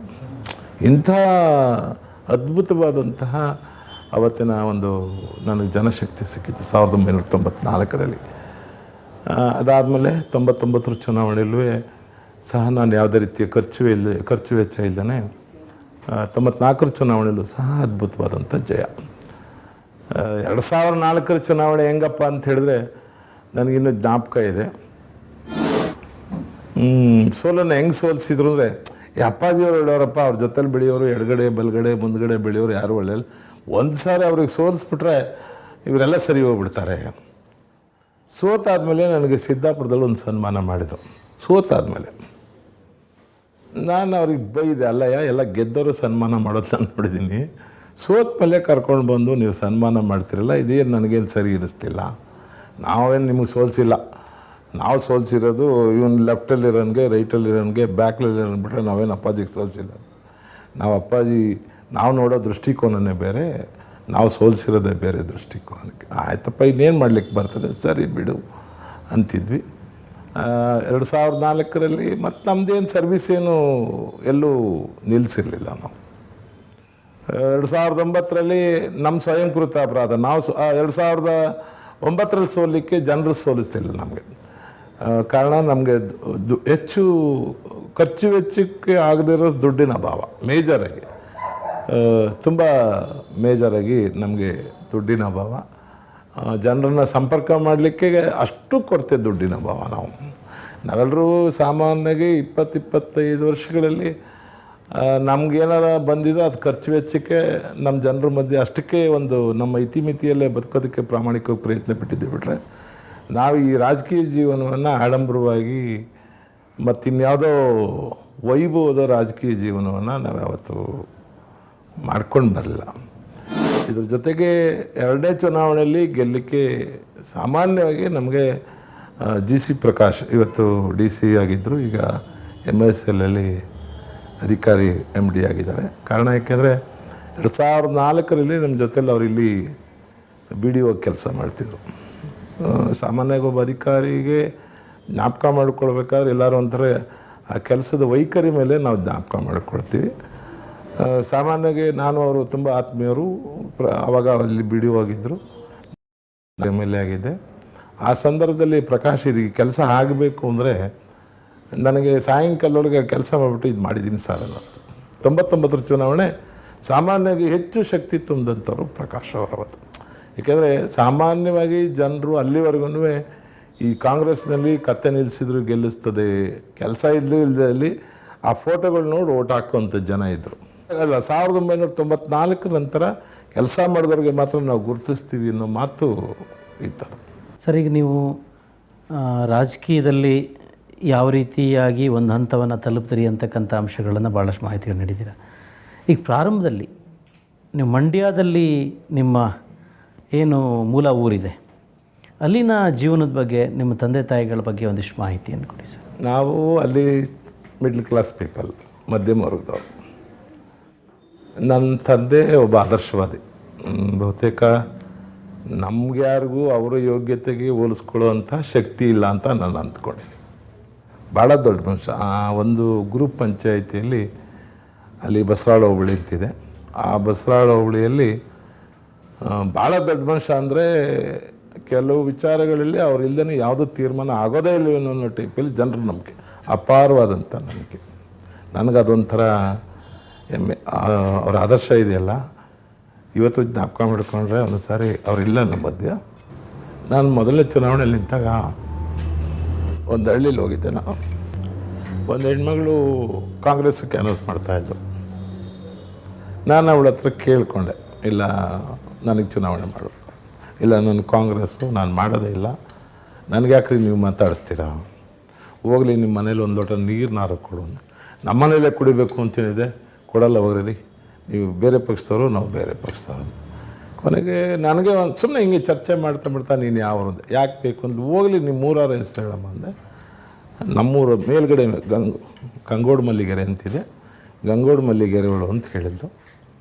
ಆ ಸಂದರ್ಭದಲ್ಲಿ ನಾನು ಅವಳಿಗೆ ಬೈದೆ, ನಾನು ಮುತ್ತೆಗೆರೆಯವನು, ಅಟ್ಲೀಸ್ಟು ನಮ್ಮ ಮೇಲ್ಗಡೆ 3 ಕಿಲೋಮೀಟ್ರ್ ದೂರದಲ್ಲಿ ನಿಮ್ಮೂರಿದೆ, ನೀನು ನನಗೆ ಮಾಡೋದು ಬಿಟ್ಟು ನೀನು ಯಾರಿಗೋ ಮಾಡ್ತೀಯ, ಸುಳ್ಳು ಹೇಳ್ತಾ ಇದೆಯಾ ನೀನು, ಇಲ್ಲ ನಾನು ಮುತ್ತೆಗೆರೆ ಜವರೇಗೌಡ್ರ ಮಗ ಅಂತ ನಾನು ಅವಳು ಪರಿಚಯ ಮಾಡಿಕೊಂಡೆ. ನೀವು ನಂಬ್ತಿರೋ ಬಿಡ್ತಿರೋ, ಆ ದೊಡ್ಡ ಮನುಷ್ಯ ಹೆಸರು ಇಲ್ಲಿ ಈ ಜಿಲ್ಲೆ ಒಳಗಡೆ ಅಂದರೆ ಭದ್ರಾವತಿ ತಾಲೂಕಲ್ಲಿ ಹೆಂಗಿತ್ತು ಅಂದರೆ, ಆ ಅಮ್ಮ ಆ ನಿಮಿಷದಲ್ಲಿ ಕಾಂಗ್ರೆಸ್ ಬ್ಯಾಡ್ ಕಿತ್ತಾಕ್ಬಿಟ್ಟು ನನ್ನ ಜೊತೆ ಚುನಾವಣೆಗೆ ಬಂದು. ಅಷ್ಟರ ಮಟ್ಟಿಗೆ ನನ್ನ ತಂದೆಯ ಜೀವನ ಚರಿತ್ರೆ ಎಲ್ಲ ಬದುಕಿದೆಯಲ್ಲ ಜನಸಾಮಾನ್ಯರ ಮಧ್ಯೆ. ಬಹುತೇಕ ಇಲ್ಲಿ ನಾನು ಮೊದಲನೇ ಚುನಾವಣೆಯಲ್ಲಿ ಗೆಲ್ಲಲಿಕ್ಕೆ ಅವ್ರ ಹೆಸರು ಹೆಚ್ಚು ಶಕ್ತಿ ಅಂತ ನಾನು ಅಂದ್ಕೊಳ್ತೀನಿ. ಅವರೊಂದು ಇಲ್ಲಿ ಕಾಳಪ್ಪನವರು ಅಂಥೇಳಿ ನನ್ನ ಇಲ್ಲಿ ಬಂದಾಗ ನನಗೆ ಸಾಕಿತು ಅಂತ ಹೇಳಿದ್ರಲ್ಲ, ಆ ದಂಪತಿಗಳು ಕಾಳಪ್ಪ ಓಂಬಳಮ್ಮ ಅಂಥೇಳಿ. ನನ್ನ ತಂದೆಯ ಒಳ್ಳೆಯ ಗುಣಗಳು ಅವತ್ತಿನ ಬದುಕಿತ್ತಲ್ಲ, ಅದು ನನಗಿಲ್ಲಿ. ಸರ್, ನೀವು ಈಗ ಅಲ್ಲಿಂದ ನಿಮ್ಮ ಬಾಲ್ಯ ಜೀವನದಲ್ಲಿ ನಿಮ್ಮ ಕಾಲೇಜ್ ಅಂದರೆ ಪ್ರಾಥಮಿಕ ಹಾಗೂ ಪ್ರೌಢ ಶಿಕ್ಷಣ ಮುಗಿಸಿದ ದಿನಗಳಲ್ಲಿ, ಕಾಲೇಜು PUCಗೆ ಬಂದಂಥ ದಿನಗಳಲ್ಲಿ ನಿಮ್ಮ ಕಾಲೇಜಿನ ಬಗ್ಗೆ ಅಲ್ಲೇನಾದರೂ ಹೋರಾಟಗಳನ್ನು ಮಾಡ್ತಾ ಇದ್ರಾ? ನಾನು ಅಲ್ಲಿ ಪಿ ಯು ಕಾಲೇಜಲ್ಲಿ ನಾನು ನಮ್ಮ ಕ್ಲಾಸಲ್ಲಿ ಮೆಂಬರ್ ಆಗಿದ್ದೆ. ನಾನು ಪ್ರೈಮರಿ ಅಂಥದ್ದು ಹೈಸ್ಕೂಲ್ ಅಂಥದ್ದನ್ನು ಲೀಡರ್ಶಿಪ್ ಮಾಡ್ಕೊಬಂದಿದ್ದೆ. ಉದಾಹರಣೆಗೆ ನಿಮಗೆ 71ರಲ್ಲಿ ನಾನು ಕಾಲೇಜಿಗೆ ಇಲ್ಲಿ ಭದ್ರಾವತಿಗೆ ಬಂದಾಗ ನಾನು ಪಾರ್ಟ್ ಟೈಮಲ್ಲಿ ATS ಟ್ರೈನಿಂಗ್ ಮಾಡ್ತಿದ್ದೆ. ಜೊತೆಯಲ್ಲಿ ಇಲ್ಲಿ ಭದ್ರಾ ಕಾಲೇಜ್ ಅಂತಿತ್ತು. ಭದ್ರಾ ಕಾಲೇಜಿಗೆ ನಾನು ಅಟೆಂಡ್ ಮಾಡಿದ್ದೆ. ನಾನು ಆವಾಗ ಭದ್ರಾವತಿಗೆ ಬಂದು ಸುಮಾರು 5-6 ತಿಂಗಳಾಗಿತ್ತು. ಅಷ್ಟೊತ್ತು ಕಾಲೇ ಭಾಳಷ್ಟು ಜನ ಸ್ನೇಹಿತರಾಗಿದ್ದರು. ಚುನಾವಣೆ ನಿಂತ್ಕೊಳ್ಳಿ ಕಾಲೇಜ್ ಎಲೆಕ್ಷನ್ಗೆ ಅಂಥೇಳಿ ಹೇಳಿದ್ರು. ಇಲ್ಲಪ್ಪ, ನಾನು ಬಂದು ಇನ್ನೂ ಸರಿಯಾಗಿ ಪೂರ್ಣ ಯಾರ ಹೆಸರು ಗೊತ್ತೇ ಇಲ್ಲ, ಚುನಾವಣೆ ನಿಂತರೆ ಕಷ್ಟ ಆಗಲ್ಲ. ಇಲ್ಲ ನಾವೆಲ್ಲ ಇದ್ದೀವಿ, ಗೆಲ್ಲಿಸ್ತೀವಿ, ನಿಂತ್ಕೊಳ್ಳಿ. ಖಜಾಂಚಿಗೆ ನಾನು ಕಂಟೆಸ್ಟ್ ಮಾಡಿದ್ದೆ ಭದ್ರಾ ಕಾಲೇಜಿನಲ್ಲಿ. ಅವಾಗೆಲ್ಲರೂ ಹೆಚ್ಚು ಕಡಿಮೆ ಈ ಗಂಡು ಮಕ್ಕಳು ಒಪ್ಕೊಳ್ತಿದ್ರು, ಹೆಣ್ಮಕ್ಳು ಯಾರು ಒಪ್ಕೊಳ್ತಿಲ್ಲ. ರೌಡಿಸಮ್ ಮಾಡ್ತಾನೆ ಅಪ್ಪಾಜಿ ಅಂತೇಳಿ. ಅಂದರೆ ಕಾಲೇಜ್ ದಿನಗಳಲ್ಲಿ ಹಾಗಿದ್ರೆ ಅದೇ ಥರ ಅಲ್ಲಿ ನಾನು ಎಲ್ಲೂ ರೌಡಿಸಮ್ ಮಾಡಿಲ್ಲ. ಅವ್ರ ಭಾವನೆಗಳದು. ಅಂದರೆ ತಪ್ಪು ಮಾಡಿದವರಿಗೆ ನಾವು ನಿರ್ದಾಕ್ಷಿಣ್ಯವಾಗಿ ಎಚ್ಚರಿಸ್ತಿದ್ವಿ ಬಿಡಿ. ಆಗ ತುಂಬ ಒಳ್ಳೆಯದು ಇತ್ತು, ಕೆಟ್ಟದ್ದು ಇತ್ತು. ಯಾರು ಕೆಟ್ಟದನ್ನು ಮಾಡ್ತಾರೆ ನಾವು ತಡ್ಕೊಳ್ಳೋಂಥ ಶಕ್ತಿ ಇಲ್ಲ. ಆಗಲೇ ನಾವು ಅದನ್ನು ನಿರ್ದಾಕ್ಷಿಣ್ಯಕ್ಕೆ ಖಂಡಿಸ್ತಿದ್ವಿ. ಅದು ಎಷ್ಟೋ ಜನಗೂ ಅಪ್ಪಾಜಿ ಕೆಟ್ಟವನು, ಆ ಕೆಟ್ಟವನು ಅನ್ನೋ ಪದ ನನಗೆ ಈ ಮಟ್ಟಕ್ಕೆ ತಂದು ನಿಲ್ಲಿಸಿದೆ. ನೀವು ನಂಬ್ತಿರೋ ಬಿಡ್ತಿರೋ ಗೊತ್ತಿಲ್ಲ. ಯಾರೆಲ್ಲರೂ ಕೆಟ್ಟವನು ಅಂತ ಹೇಳಿದ್ರು ಅವರೆಲ್ಲರೂ ಕೆಲವೇ ದಿನಗಳಲ್ಲಿ ನಿಮ್ಗೊಂದು ನನಗೆ ಆ 72 ಚುನಾವಣೆಯಲ್ಲಿ ಸೋಲಿಸಿದ್ರು ಅದನ್ನು. ನನಗೆ ಖಜಾಂಚಿ ನಿಂತಾಗ ಹೆಣ್ಮಕ್ಳು ಯಾರೂ ಓಟ್ ಹಾಕಲಿಲ್ಲ, ಅಪ್ಪಾಜಿ ಸರಿ ಇಲ್ಲ ಅಂಥೇಳಿ. 73 ಚುನಾವಣೆಯಲ್ಲಿ ನಾನು, ನೀವು ನಂಬ್ತಿರೋ ಬಿಡ್ತಿರೋ, ಇನಾನಿಮಸ್ಸಾಗಿ ಎಲೆಕ್ಟ್ ಆಗಿದ್ದೆ. 72ರ ಕಾಲೇಜ್ ಚುನಾವಣೆಯಲ್ಲಿ ನಾನು ಸೋತವನು, ಡಿಪ್ಯೂಟೆಡ್ ಆದವನು. 73 ಚುನಾವಣೆಯಲ್ಲಿ, ಮುಂದಿನ ಚುನಾವಣೆಯಲ್ಲಿ ನಾನು ಆ ಕಾಲೇಜಿಗೆ ಯುನಾನಿಮಸ್ಸಾಗಿ ಎಲೆಕ್ಟ್ ಆಗಿದ್ದೆ. ನಾನು ಆದರೆ ಪ್ರಾರಂಭ ಇತ್ತಲ್ಲ, ಏನೋ ಒಂಥರ ಅವರ ದೂರದಿಂದ ನೋಡಿ ಯಾರೋ ಹೇಳಿದ್ರು, ನೋಡಿದ್ರು, ಸರಿ ಇಲ್ಲ ಅನ್ನೋ ಪದಗಳನ್ನು ಜೋಡಿಸ್ಕೊಂಡು ಆ ಮಾತು ಹೇಳ್ತಾಯಿದ್ರು. 1 ವರ್ಷ ನನ್ನ ಜೊತೆಲಿ ಬೆಳೆದಂಥ ಸ್ನೇಹಿತರು, ವಿದ್ಯಾರ್ಥಿಗಳು. 2ನೇ ವರ್ಷದಲ್ಲಿ ನಾನು 2ನೇ ವರ್ಷ 3ನೇ ವರ್ಷದಲ್ಲಿ ನಾನು ಯುನಾನಿಮಸ್ ಕಾಲೇಜಿಗೆ ಲೀಡ್ರಾಗಿ ಎಲೆಕ್ಟ್ ಆಗಿದ್ದೆ. ಸರ್, ನೀವು ಮಂಡ್ಯದಿಂದ ಇಲ್ಲಿಗೆ ಬರುವಾಗ ಯಾವ ಟ್ರೈನಿಂಗಿಗೆ ಅಂತಲೇ ಬಂದ್ರಾ ಅಥವಾ ಬೇರೆ ಆಕರ್ಷಣೆ ಮೂಲಕ? ಇಲ್ಲ, ಇಲ್ಲಿ ಕೆಲಸಕ್ಕೆ ಅಂತಲೇ ನಾನು ನೋಡಿಕೊಂಡು ಬಂದವನು. ಅಪ್ರೆಂಟಿಸ್ ಟ್ರೈನಿಂಗ್ ATS ಅಂಥೇಳಿ VSL ಕಾಲ್ ಮಾಡಿದ್ರಾಗ ಅಪ್ರೆಂಟಿಸ್ಶಿಪ್ ಅಂಥೇಳಿ ಅಪ್ಲಿಕೇಶನ್ ಹಾಕ್ಕೊಂಡು ಅದಕ್ಕೆ ಬಂದು ಜಾಯ್ನ್ ಆದ. ನಾನು ಕೆಲಸಕ್ಕೆ ಅಂತ ಬಂದಂಥವು ನಾನು ಇಲ್ಲಿ. ಸರ್, ಈಗ ಇಲ್ಲಿ ಕಾಲೇಜಿಗೆ ಬಂದಾಗ ನೀವೊಂದು ಲೀಡರ್ಶಿಪ್ ಕ್ವಾಲಿಟಿನ ನಿಮ್ಮದೇ ಆದ ರೀತಿಯಲ್ಲಿ ಪ್ರದರ್ಶನ ಮಾಡ್ತಾಯಿದ್ರಿ ಅಂತ. ಅದು ಅಪ್ಪಾಜಿಯವ್ರ ಜೊತೆ ತುಂಬ ಹುಡುಗರು ಇರ್ತಾಯಿದ್ರು, ಅವರೆಲ್ಲ ಸೇರಿಕೊಂಡು ಒಂದು ಗುಂಪುಗಾರಿಕೆಯನ್ನು ಮಾಡ್ತಾಯಿದ್ರು ಅಂತಕ್ಕಂಥದ್ದು ನಿಮ್ಮ ಸ್ನೇಹಿತರು ಅಥವಾ ನಿಮ್ಮ ಒಡನಾಡಿಗಳ ಅಭಿಪ್ರಾಯ. ಅದ್ರ ಬಗ್ಗೆ ನೀವೇನು ಹೇಳ್ತೀರ? ಇಲ್ಲ, ತುಂಬ ಒಳ್ಳೆಯ ಸ್ನೇಹಿತರಿದ್ದರು. ಅವರೆಲ್ಲರೂ ಸಹ ಈ ನಾನು ಹೇಳಿದ್ನಲ್ಲ, ಈ ದೇಶದಲ್ಲೇ ಸಿಕ್ಕಿಲ್ವೇನೋ ನನಗೆ ಸಿಕ್ಕಿರ್ತಕ್ಕಂಥ ಖುಷಿ ಪಡುವಂತಹ ಶಕ್ತಿ ಸ್ನೇಹಿತರು ಸಿಕ್ಕಿರೋದು, ನನಗೆ ಬೆಳೆಸಿರೋದು, ನನ್ನೆಲ್ಲ ಇದಕ್ಕೆ ಅವ್ರದ್ದು ಕೆಲವು ವಿಚಾರಗಳನ್ನು ದಾರಿ ಎಳೆದಿರ್ತಕ್ಕಂಥದ್ದು ಇದೆಯಲ್ಲ, ಬಹುತೇಕ ಯಾರಿಗೂ ಸಿಕ್ಕಿಲ್ಲ. ಅವೆಲ್ಲ ಬೆಳವಣಿಗೆ. ಈಗ ನಿಮ್ಗೊಂದು ಇನ್ನೂ ಹತ್ತಿರದಿಂದ ಹೇಳಬೇಕು ಅಂದರೆ, ನಾನು VSL ಕೆಲಸಕ್ಕೆ ಸೇರಿದೆ 78ರಲ್ಲಿ. ಬಹುತೇಕ ಒಂದು 5-6 ತಿಂಗಳು ಹೊಸ ಪರಿಚಯ. ನಿಮಗೆ ಪರಿಚಯ ಇಲ್ಲ ಅನ್ನೋ ಕಾಣ್ತಿದೆ. ನಾನು ಅಪಾಯಿಂಟ್ ಆದಾಗ UPF ಅಂಥೇಳಿ ಫರ್ನೆಸ್ ಹೇಳೋದು, ಕಬ್ಬಣ ತಯಾರು ಮಾಡ್ತಿದ್ವಿ. ಕಬ್ಬಣ ತಯಾರು ಮಾಡೋವಂಥ ಇಲಾಖೆ ಅದು. ಟೆಂಪ್ರೇಚರೇ 800-900 ಡಿಗ್ರಿ ಟೆಂಪ್ರೇಚರ್ ಇರ್ತಿತ್ತು. ನಾವೆಲ್ಲರೂ ಕೆಲಸಕ್ಕೆ ಸೇರಿದಾಗ ನಾನು ಲ್ಯಾಡ್ ಹೊಡಿತಿದ್ದೆ. ಅಂದರೆ ನಾವೇ ದಪ್ಪಕ್ಕೆ ದುಡ್ಡುಕ್ಕಿದ್ದವರು, ನಮ್ಮ ಕೈಲಿ ಹಾರ್ಡ್ ವರ್ಕ್ ಮಾಡೋರು. ಹ್ಯಾಮರ್ ತೊಗೊಂಡು ಹೊಡಿಬೇಕು. ರಾತ್ರಿ ನಮಗೆ ಕಂಪಲ್ಸರಿ ನೈಟ್ ಶಿಫ್ಟೇ ಕೆಲಸ ಸಿಗ್ತಿತ್ತು ನಮಗೆಲ್ರಿಗೂ. ಡೇ ಶಿಫ್ಟ್ ಇಲ್ಲ. ಯಾರು ಲೀವ್ ಆಗ್ತಾರೆ ಆ ಪ್ಲೇಸಿಗೆ ನಮ್ಮನ್ನು ಸಬ್ಸ್ಟಿಟ್ಯೂಟ್ ಅಂಥೇಳಿ ಟೆಂಪ್ರರಿ ಬೇಸಿಸ್ ಮೇಲೆ ತಗೊಳ್ಳೋರು. ರಾತ್ರಿ ಎಲ್ಲ ಕೆಲಸ ಮಾಡಿ ಬಂದರೆ ಈ ಕೈಗಳನ್ನು ನಾವು ಬಿಡಬೇಕಾದ್ರೆ, ಬ್ಲಡ್ ಸರ್ಕ್ಯುಲೇಷನ್ ಆಗಬೇಕಾದ್ರೆ ಬೆಳಗ್ಗೆ 11 ಗಂಟೆ ಆಗೋದು. ನೀವು ನಂಬ್ತಿರೋ ಬಿಡ್ತಿರೋ ಗೊತ್ತಿಲ್ಲ. ನಾವು ಯಾವಾಗಲೂ ಕೆಲಸ ಮಾಡೋ ಅಭ್ಯಾಸ ಇಲ್ಲ. ಕೆಲಸಕ್ಕೆ ಸೇರ್ಕೊಂಬಿಟ್ವಿ. ಸೇರ್ಕೊಂಡಾದಮೇಲೆ ಬಿಡೋಕ್ಕೂ ಆಗ್ತಾಯಿಲ್ಲ, ಮರ್ಯಾದೆ ಪ್ರಶ್ನೆ. ನಾನು ಈ ಕುಬೇರಪ್ಪ ಇವರು ಒಂದಿನ ಈ ಕೆಲಸ ತಡಿನಾರ್ದಕ್ಕೆ ಯಾರಿಗೂ ಸೀನಿಯರ್ ಒಬ್ಬನಿಗೆ ಹೊಡೆದ್ಬಿಟ್ಟ, ಇವನೇ ಕುಬೇರಪ್ಪ. ನಾ ಇಬ್ಬರು ಜೊತೆಲೇ ಇದ್ವಿ. ಮತ್ತು ಅವ್ರಿಗೆಲ್ಲ ಅಣ್ಣ ಅಪ್ಪ ಅಂತ ಹೇಳಿ, ಇಲ್ಲ ಅವನೊಂಥರ ಒಡ್ಡ ಇದ್ದಂಗೆ, ಒಂಥರ ಹೊರಟು ಸ್ವಭಾವ, ತುಂಬ ಹರ್ಟ್ಲಿ ಒಳ್ಳೆಯವನು ಅಂತೇಳಿ ಸುಮಾರು 3 ಗಂಟೆ ಸೀನಿಯರ್ಸ್ಗೆಲ್ಲ ಸಮಾಧಾನ ಮಾಡಿ. ಅಷ್ಟು ಹಾರ್ಡ್ ವರ್ಕ್ ಅದು. ಹ್ಯಾಮರ್ ಹೊಡೆದ್ರೆ ಆ ಮುಖಕ್ಕೆ ಎಷ್ಟು 2 ಅಡಿ ಹತ್ರದಲ್ಲಿ ನಾವು ನಿಂತ್ಕೊಂಡು ಹೈಟು, ಆ ಟೆಂಪ್ರೇಚರ್ ಇಟ್ಟಿದೆಯಲ್ಲ, ಇಲ್ಲೆಲ್ಲ ಹೆಂಗಾಗಿರುತ್ತೆ ನಮ್ಗೆ ನಮ್ಮ ಕೈ ಕಾಲುಗಳ ಕಂಟ್ರೋಲ್ ಸಿಗೋಕ್ಕೆ 2-3 ಗಂಟೆ ಆಗೋದು ನಮಗೆ. ಅಂತಹ ಕೆಲಸ ಮಾಡೋದವನಿಗೆ ನೀವು ನಂಬ್ತಿರ ಬಿಟ್ಟು 4-5 ತಿಂಗಳು ಅಷ್ಟೇ ಇಷ್ಟು ಕೆಲಸ ಮಾಡಿರೋದು ನಾವು. ಅದಾದಮೇಲೆ ಸೀನಿಯರ್ಸ್ ಎಂಪ್ಲಾಯೀಸ್ ಎಷ್ಟರ ಮಟ್ಟಿಗೆ ನನ್ನ ಜೊತೆ ಕೂಡಿಸ್ಕೊಂಡಿದ್ರು ಅಂದರೆ, ಬೆಳಗ್ಗೆ 7 ಗಂಟೆಗೆ ನಾನು ಕಾರ್ಖಾನೆಗೆ ಹೋದರೆ 8-8:30 ಕಾಫಿ ತಿಂಡಿಗೆ ಏನು ಬಿಡ್ತಾರೆ. 8:30ಗೆ ಭಾಳಷ್ಟು ಜನ ಸೀನಿಯರ್ಸು ನೀವೆಲ್ಲರೂ ಹೋಗೋದಾದ್ರೆ ಹೋಗಿ ಅನ್ನೋರು. ನನ್ನ ಬೆಳವಣಿಗೆಗೆ ಪೂರಕ ಅದು. ಅವ್ರಿಗೆಲ್ಲ ಒಂದು ಕಡೆ ಅವನು ಸರ್ವಿಸ್ ಮಾಡ್ತಾನೆ, ಇಲ್ಲಿ ಕಟ್ಟಾಕೋದು ಬೇಡ, ಇವನೊಬ್ಬನಿಂದ ಒಂದು 10 ಜನಕ್ಕೆ ಸಹಾಯ ಆಗ್ತದೆ ಅನ್ನೋ ಭಾವನೆ ಅದು. ಅವತ್ತಿನ ಕಾಲದಲ್ಲೇ ಭಾಳಷ್ಟು ಜನ ಸೀನಿಯರ್ ಲೀಡ್ರು. ನೀವು ಯಾವ ಕೆಲಸಕ್ಕೆ ಅಲ್ಲಿ ಜಾಯ್ನ್ ಆಗಿದ್ರಿ? ಅಂದರೆ ಯಾವುದು? ಡಿ ಗ್ರೂಪ್ ನೌಕರ, ಲಾಸ್ಟ್ ಗ್ರೇಡ್, ಅದು 6ನೇ ಗ್ರೇಡ್. ನೀವು ನಂಬಲಿಕ್ಕಿಲ್ಲ, ಟ್ರಕ್ ಓಡಿಸ್ತಿದ್ದೆ ನಾನು. ಕೆಲವು ಕಡೆ ನಾವೆಲ್ಲರೂ ಆವಾಗಲೂ ನಾನು ತುಂಬ ಇಷ್ಟಪಡ್ತಿದ್ದೆ ವೈಟ್ ಬಟ್ಟೆನ.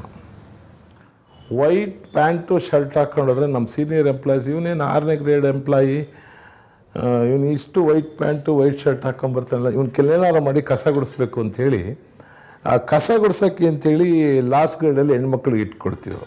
ಈ ಸೀನಿಯರ್ ಎಂಪ್ಲಾಯೀಸ್ ಮಾತಾಡ್ಕೊಂಡು ಅವ್ರಿಗೆ ರಜಾ ಹಾಕ್ಸ್ಬಿಡೋದು, ಅಪ್ಪಾಜಿ ಕೈಲೇ ಕಸ ಗುಡಿಸ್ಬೇಕು ಅಂತೇಳಿ.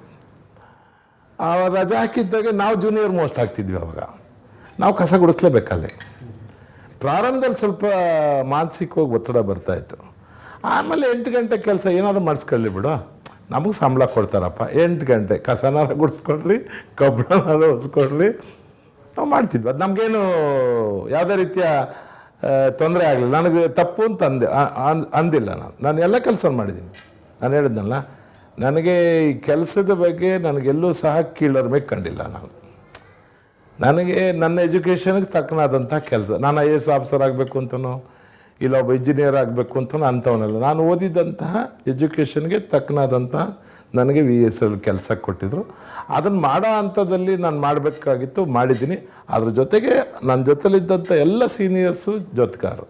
ನಾನು ಹೇಳಿಲ್ಲ, 7 ಗಂಟೆ ಕೆಲಸಕ್ಕೆ ಹೋದರೆ 8:30ಗೆ ನನಗೆ ನೀನು ಎಲ್ಲರೂ ಹೋಗೋದಾದ್ರೆ ಹೋಗಪ್ಪ ಅಂತ ಕೇಳಿ ಕಳಿಸ್ಕೊಡ್ತಿದ್ರು. ಅಂದರೆ ಅಪಾರವಾದದ್ದು ನಮ್ಗೆ ಏನೋ ಒಂಥರ, ಹೋಗಲಿ ಅವ್ನು ಕೆಲಸ ಮಾಡಲಿ, ಎಲ್ಲರೂ ಸರ್ವಿಸ್ ಮಾಡಲಿ ಅಂಥೇಳಿ. The real big boss.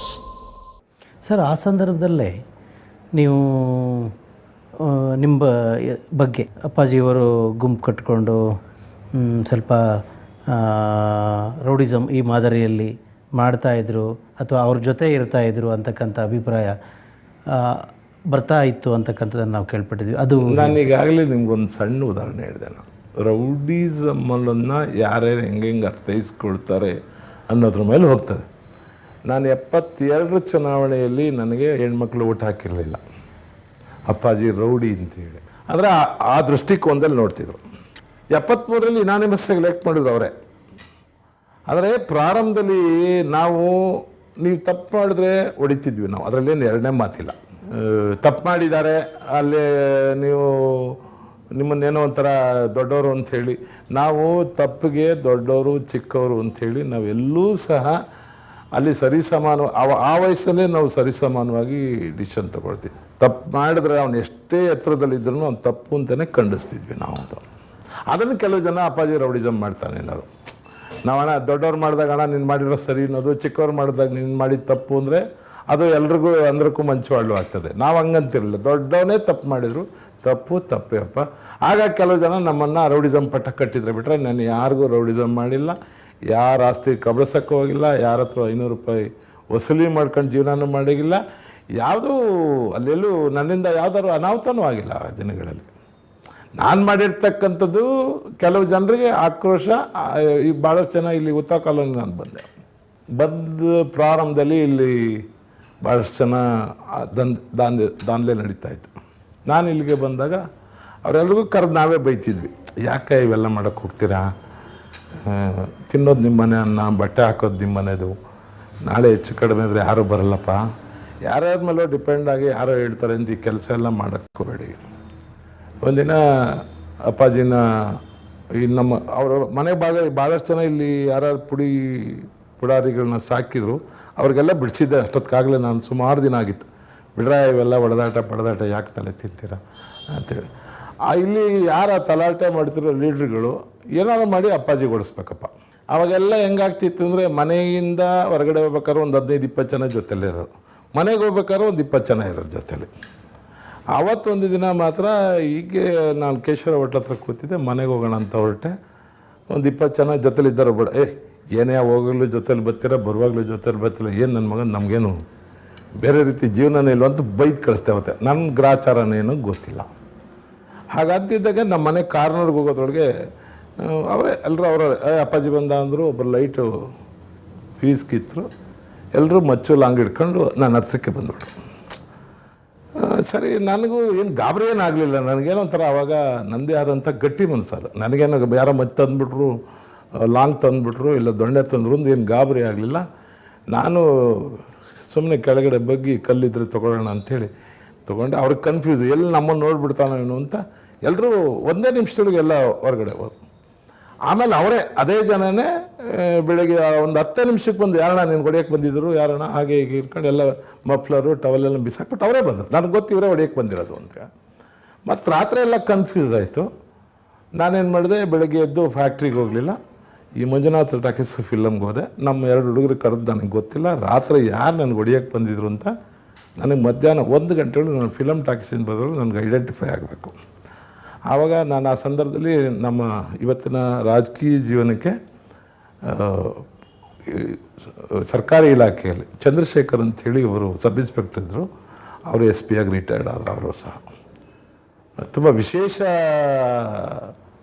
ನಮ್ಮನ್ನು ಈ ಬೆಳವಣಿಗೆ ಹೀಗೇ ಇರಬೇಕು, ನೀವು ರಾಜಕಾರಣದಕ್ಕೆ ಬರೋದಾದರೆ ಹೀಗೆ ಲೀಡರ್ಶಿಪ್ ಮಾಡೋದಾದ್ರೆ ಹೀಗೇ ಇರಬೇಕು ಅಂಥೇಳಿ ಕೆಂಚಕ್ಕನವರು ಅಂಥೇಳಿ ಒಬ್ಬರಿದ್ದರು, ಚಂದ್ರಶೇಖರ್ ಅಂಥೇಳಿ ಒಬ್ಬರಿದ್ದರು, ಲಿಂಗಾರೆಡ್ಡಿ ಅಂಥೇಳಿ ಈಗ ದಾವಣಗೆರೆಯಲ್ಲಿ ಲೋಕಾಯುಕ್ತದಲ್ಲಿ SP ಆಗಿದ್ದಾರೆ, ಇನ್ನೊಬ್ಬರು ಗಂಗಾಧರಪ್ಪ ಅಂಥೇಳಿ. ಇವರು 4 ಜನನು ನನ್ನನ್ನು ತುಂಬ ಉತ್ತಮ ರೀತಿಯಲ್ಲಿ ಬೆಳೆಸಿದರು ಅಂತ ಹೇಳಿದ್ರೆ ತಪ್ಪಾಗಲಾರ್ದು. ಈ ವಿಚಾರ ಗೊತ್ತಾಗಿ ಚಂದ್ರಶೇಖರು ನನಗೆ ಇಲ್ಲೇ ನ್ಯೂಟೌನಲ್ಲೇ ಇದ್ದರು.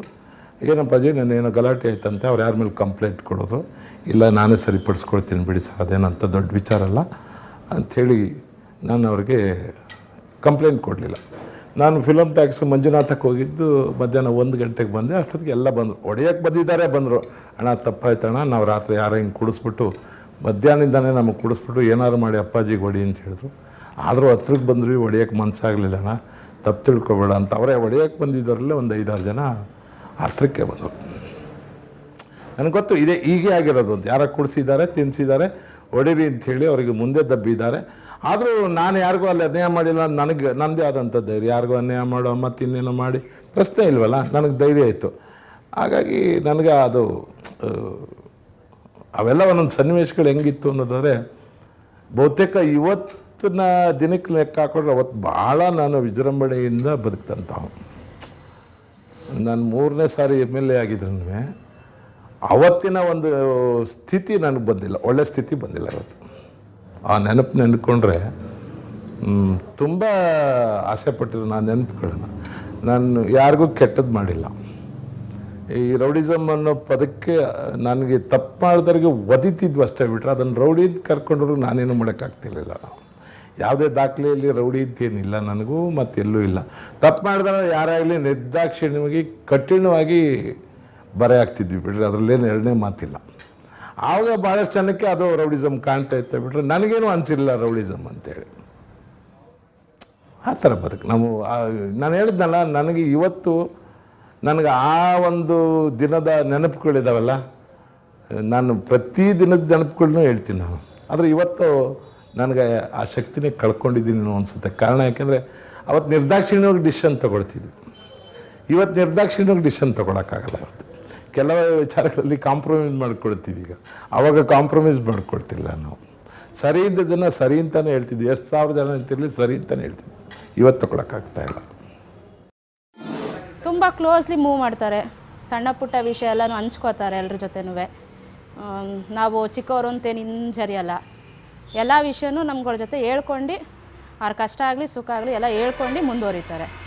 ಹಾಗಾಗಿ ಆ ಥರ ಅನಿಸ್ತಾರೆ. ತುಂಬ ತಂದೆ ಅಂತೇನು ಅನಿಸಲ್ಲ, ಫ್ರೆಂಡ್ಲಿ ಮೂವ್ ಮಾಡ್ತಾರೆ. ಸರ್, ನಿಮ್ಮ ಆ ದಿನಗಳಲ್ಲೇ ನೀವು ವೈವಾಹಿಕ ಜೀವನಕ್ಕೂ ಕಾಲಿಟ್ರಿ. ಅದ್ರ ಬಗ್ಗೆ ಒಂದಿಷ್ಟು ಮಾಹಿತಿಯನ್ನು ಹೇಳಿ ಸರ್. ನನಗೆ ವೈವಾಹಿಕ ಜನ ನನ್ನ ತಂದೆ ತಂಗಿ ಮಗಳು ಶಾರದಾ ಅಂಥೇಳಿ ನಮ್ಮ ತಂದೆಯ ಸ್ವಂತ ತಂಗಿ ಮಗಳು. ನನಗೆ ಮದುವೆ ಮಾಡ್ಕೊಂಡ್ವಿ ನಾವು. ಮದುವೆ ಮಾಡ್ಕೊಂಡಿದ್ದು ಅದು ಒಂಥರ ಆ ಘಟನೆಗಳನ್ನ ಜ್ಞಾಪಕ ಮಾಡಿಕೊಂಡ್ರೆ ನಮ್ಮ ಮಿಸ್ಸಸ್ಸು ಆಗ್ತಾನೆ ಹಳ್ಳಿಯಿಂದ ಕರ್ಕೊಂಡು ಬಂದಿದ್ದೆ. ಈ ಕಾಲೇಜ್ ಆಗ್ತಾನೆ ನಾವು ಬಿಟ್ಟಿದ್ವಿ, ಅಪಾಯಿಂಟಿಗೆ ಸೇರಿದ್ವಿ, ಮದುವೆ ಮಾಡ್ಕೊಂಡ್ವಿ. ಈ ತುಂಬ ಸಂಘರ್ಷ ನನಗೂ ಇವಳಿಗೂ ನಮ್ಮ ಕರಿಯಮ್ಮನಿಗೂ ತುಂಬ ಸಂಘರ್ಷ. ಇವಳನ್ನ ಓಲೈಸ್ಕೊಳ್ಬೇಕಾದ್ರೆ ಹೆಚ್ಚು ಕಡಿಮೆ 20 ವರ್ಷನ ಪ್ರಯತ್ನ ಪಡೆದ್ಬಿಟ್ಟು ಅದು ಹೇಳಕ್ಕೆ ಬರಲ್ಲ. ಅದು ಎಲ್ಲಾದ್ರೂ ಅವ್ಳಿಗೇನಾಗುತ್ತೆ ಪಾಪ ಅವ್ರದ್ದೊಂದು ಇದು ಥರ ಮುಖೋಳ. ತಪ್ಪು ಅಂತ ಹೇಳಲ್ಲ, ಸಹಜವಾಗಿ ಹೆಣ್ಣು ಇದೆಲ್ಲ ಎಲ್ಲ ಹೆಣ್ಣುಗಳು ಇದನ್ನು ಅಪೇಕ್ಷೆ ಪಡ್ತಾರೆ ಅಂತ ನಾನು ಅಂದ್ಕೊಂಡಿದ್ದೀನಿ. ಅವಳೊಬ್ಬಳದೇ ತಪ್ಪು ಅಂತ ನಾನು ಹೇಳಲ್ಲ. ಈ ನಾನು ಮಾಡೋದೆಲ್ಲ ತಪ್ಪು ಅವಳ ಕಣ್ಣಿಗೆ. ಎಷ್ಟೋ ರಾತ್ರಿಗಳು ನೀನು ನಂಬ್ತೀಯೋ ಬಿಡ್ತೀಯೋ ಬೆಂಕಿಪಟ್ಟನೆಲ್ಲ ಜೇಬಲ್ಲಿ ಇಟ್ಕೊಂಡು ಮಲಗಿದ್ದೀನಪ್ಪ, ತಲೆ ಕೂದಲು ಇಟ್ಕೊಂಡು ಹಿಡ್ದಲ್ಲ. ಭಯ, ಬೇಡ ಬೇಡ ಮದುವೆ ಆಗಿದ್ದೆ, ಇನ್ನೆಲ್ಲಿ ಇದು ಮಾಡ್ಬಿಡ್ತಾಳಂತ ಬೆಂಕಿ ಕಡ್ಡಿ ಇಟ್ಕೊಂಡು ಜೇಬಲ್ಲಿ ಹರ್ಕೊಂಡಿದ್ದೀನಿ. ಅಂದರೆ ಯಾವ ಥರ ಅಂತ? ಅದು ಯಾವ ಥರ ಅಂತಲ್ಲ, ಈಗ ಯಾರೋ ಒಂದು ಹೆಣ್ಮಗಳು ಬರ್ತಾಳೆ, ಮಾತಾಡಿಸ್ತಾಳೆ, ಅವಳ ಜೊತೆಲಿ ನೀನು ಯಾಕೆ ಮಾತಾಡಿದೆ, ಏನೋ ಮಾತಾಡಿದೆ, ಅವ್ರದ್ದೇ ಆದಂಥ ಕಲ್ಪನೆ ಮೀರಿ ನಾನು ಆ್ಯಕ್ಟಿವಿಟೀಸ್ ಮಾಡ್ತಿದ್ದೆ. ಹೆಣ್ಣಿಗಿರ್ತಕ್ಕಂಥ ಒಂದು ಕಲ್ಪನೆ ಇದೆ, ನನ್ನ ಗಂಡ ಈಗಿರಬೇಕು, ಈಗ ಬಿಡಬೇಕು ಅನ್ನೋ ಕಲ್ಪನೆ ಇದೆಯಲ್ಲ, ನನಗನ್ಸುತ್ತೆ ಅವಳ ಎಕ್ಸ್ಪೆಕ್ಟೇಷನ್ ಮೀರಿ ನಾನು ತಪ್ಪು ಮಾಡ್ತಿದ್ದೆ ಅಂತ ಅವಳ. ಅಂದರೆ ಆ್ಯಕ್ಚುಲಿ ಅವರು ಹುಟ್ಟುವ ಮೊದಲೇ ನಿಮಗೆ, ಹುಟ್ಟುವ ಮಗುವಿಗೆ ನಿಮಗೆ ನನಗೆ ತೀರ್ಮಾನ. ನಾನು ಅವ್ರ ತಂದೆ ಮನೆಗೆ ದತ್ತು ಮಗ ಅಂಥೇಳಿ, ಅವ್ರಿಗೆ 7 ಜನ ಹೆಣ್ಮಕ್ಳು, ಗಂಡು ಮಕ್ಕಳಿಲ್ಲ. ನಾವು ಇಲ್ಲಿರೋದ್ರಿಂದ ಇವ್ರ ಅಕ್ಕನ ದತ್ತು ಅಲ್ಲಿ ತೊಗೊಂಡು ಮಾಡ್ಕೊಂಡಿದ್ದು. ಹುಟ್ಟುವಾಗಲೇ ಇದು ನಮ್ಮ ತಂದೆ ಇವ್ರ ತಾಯಿ ಅಂದರೆ ನಮ್ಮ ತಂದೆ ತಂಗಿ ಒಪ್ಪಂದಗಳು. ಅದು ಬಿಡಿ, ಅದು ಪ್ರಾರಂಭದಲ್ಲೇ. ಈ ಮದುವೆ ಆಗಕ್ಕೆ ಮುಂಚಿತವಾಗಿ ಇವೆಲ್ಲ ಇನ್ನೂ ನಾವು ಇವಳು ಭಾಳ ಚಿಕ್ಕ ವಯಸ್ಸು ಕಳ್ಬಿಡಿ, ಆಗಲೇ ಅವೆಲ್ಲ ಒಪ್ಪಂದಗಳು. ಅದಾದಮೇಲೆ ಇನ್ನು ಜೀವನ ಈಗ ಸುಮಾರು ನನಗೆ ನನ್ನ ಶ್ರೇಯಸ್ಸಿಗೆ ಇವತ್ತು ಹೆಚ್ಚು ಕಾರಣಕರ್ತಲವಳು. ಇವತ್ತು ನಾನು ಈ ಮಟ್ಟಕ್ಕೆ ಬಂದಿದ್ದೀನಿ ಅಂದರೆ ಬಹುತೇಕ ಹೆಚ್ಚು 90% ಪಾಲು ಅವಳಿದೆ. ಒಂದು ಸಂದರ್ಭದಲ್ಲಿ ನೀವು ಯಾವುದೋ ಒಂದು ಸ್ಥಳದಲ್ಲಿ ನಿಮ್ಮ ಗುಂಪನ್ನು ಇಟ್ಕೊಂಡಿರ್ತಾ ಇದ್ರಿ, ಅಲ್ಲಿಂದ ಆ ಪ್ಲೇಸಿಂದ ನೀವು ಬೇರೆ ಕಡೆ ಬರದೇ ಇದ್ದರೆ ನಾನು ತವ್ರ ಮನೆಯಿಂದ ಬರೋದೇ ಇಲ್ಲ ಅಂತ ಹೇಳ್ಕೊಂಡು ಅವ್ರು ಕೂಡ. ಅದು ನ್ಯೂಟೌನಲ್ಲಿದ್ವಿ.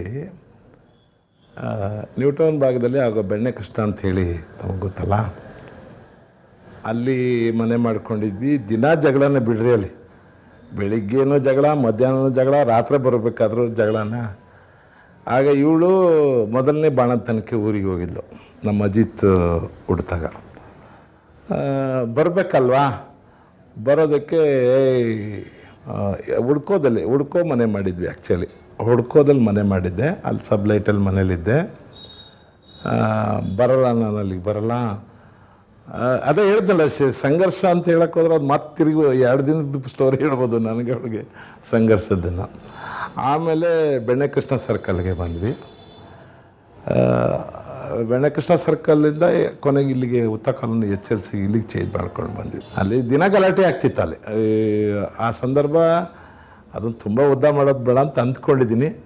ಆದರೆ ಅಲ್ಲೂ ಸಹ ನಾವ್ಯಾರು ಇವನ್ ಬೆಣ್ಣೆಕೃಷ್ಣ ರೌಡಿ ಅಂತ ಹೇಳ್ತಿದ್ದವರೆಲ್ಲರೂ ಸಹ ಅವನ ಹತ್ರದಿಂದ ನೋಡಿದ್ರೆ ಯಾರೂ ರೌಡಿ ಅಂತ ಅಂತಿರಲಿಲ್ಲ.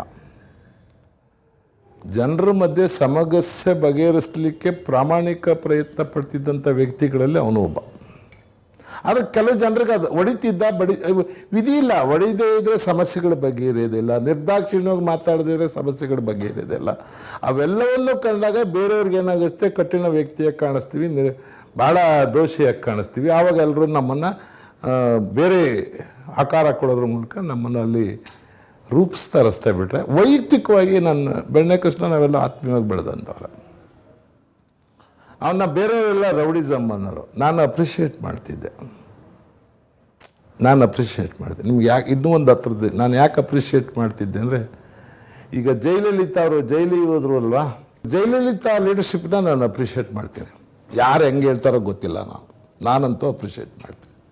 ಅಟ್ಲೀಸ್ಟ್ ಅವಳ ಹತ್ರ ದುಡ್ಡಿದ್ರೆ 100 ಜನಕ್ಕೆ ಉಪಯೋಗ ಆಗುತ್ತೆ. ಇನ್ಯಾರ್ದು ದುಡ್ಡಿದ್ರೆ ನನ್ನ ಮಕ್ಕಳ ಹತ್ರ 10 ರೂಪಾಯಿ ಖರ್ಚು ಮಾಡಿದ್ರೆ ಜೇಬಲ್ಲಿ ಇಟ್ಕೊಂಡೇ ಸಾಯ್ತಾರಲ್ವ.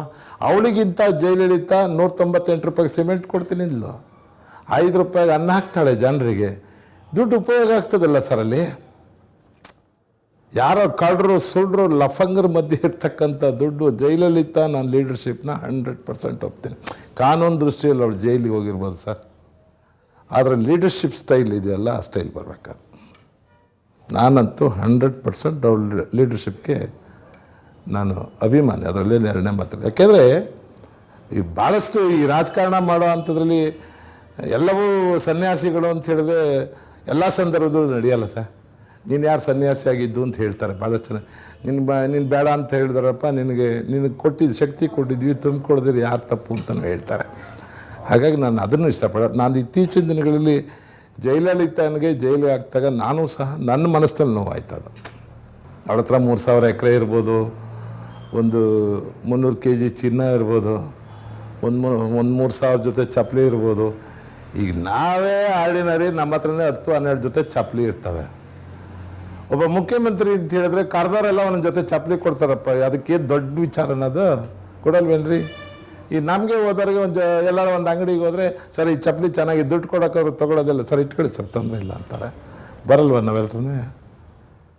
ನಾನು ಆ ವಿಚಾರದಲ್ಲಿ ಅಲ್ಲಿ ಎಲ್ಲೋ ಒಂದು ಕಡೆ ಧರ್ಮದ ಕಾರ್ಯ ನಡೀತದೆ ಅವರಿಂದ ಅನ್ನೋದಾದರೆ ಆ ಲೀಡರ್ಶಿಪ್ಪನ್ನು ನಾನು ಅಪ್ರಿಷಿಯೇಟ್.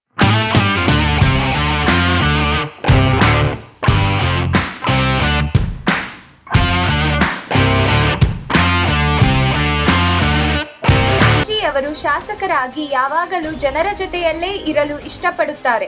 ಬೆಳಿಗ್ಗೆ ಇವರ ದಿನಚರಿ ಪ್ರಾರಂಭವಾಗುವುದೇ ಜನರು ಮನೆಗೆ ಬಂದಾಗ. ಎದ್ದವರೇ ಮನೆಗೆ ಬಂದ ಜನರ ಸಮಸ್ಯೆಗಳನ್ನು ಕೇಳಲು ಪ್ರಾರಂಭಿಸುತ್ತಾರೆ.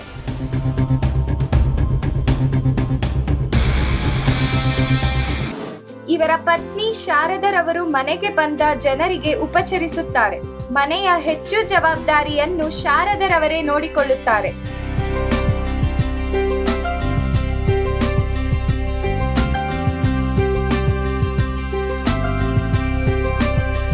ಪತಿ ಪತ್ನಿಯರಿಬ್ಬರು ನೇರ ನುಡಿಯವರಾಗಿದ್ದು ಇವರು ಎಲ್ಲವನ್ನೂ ಜನರೆದುರೇ ಚರ್ಚಿಸುತ್ತಾರೆ.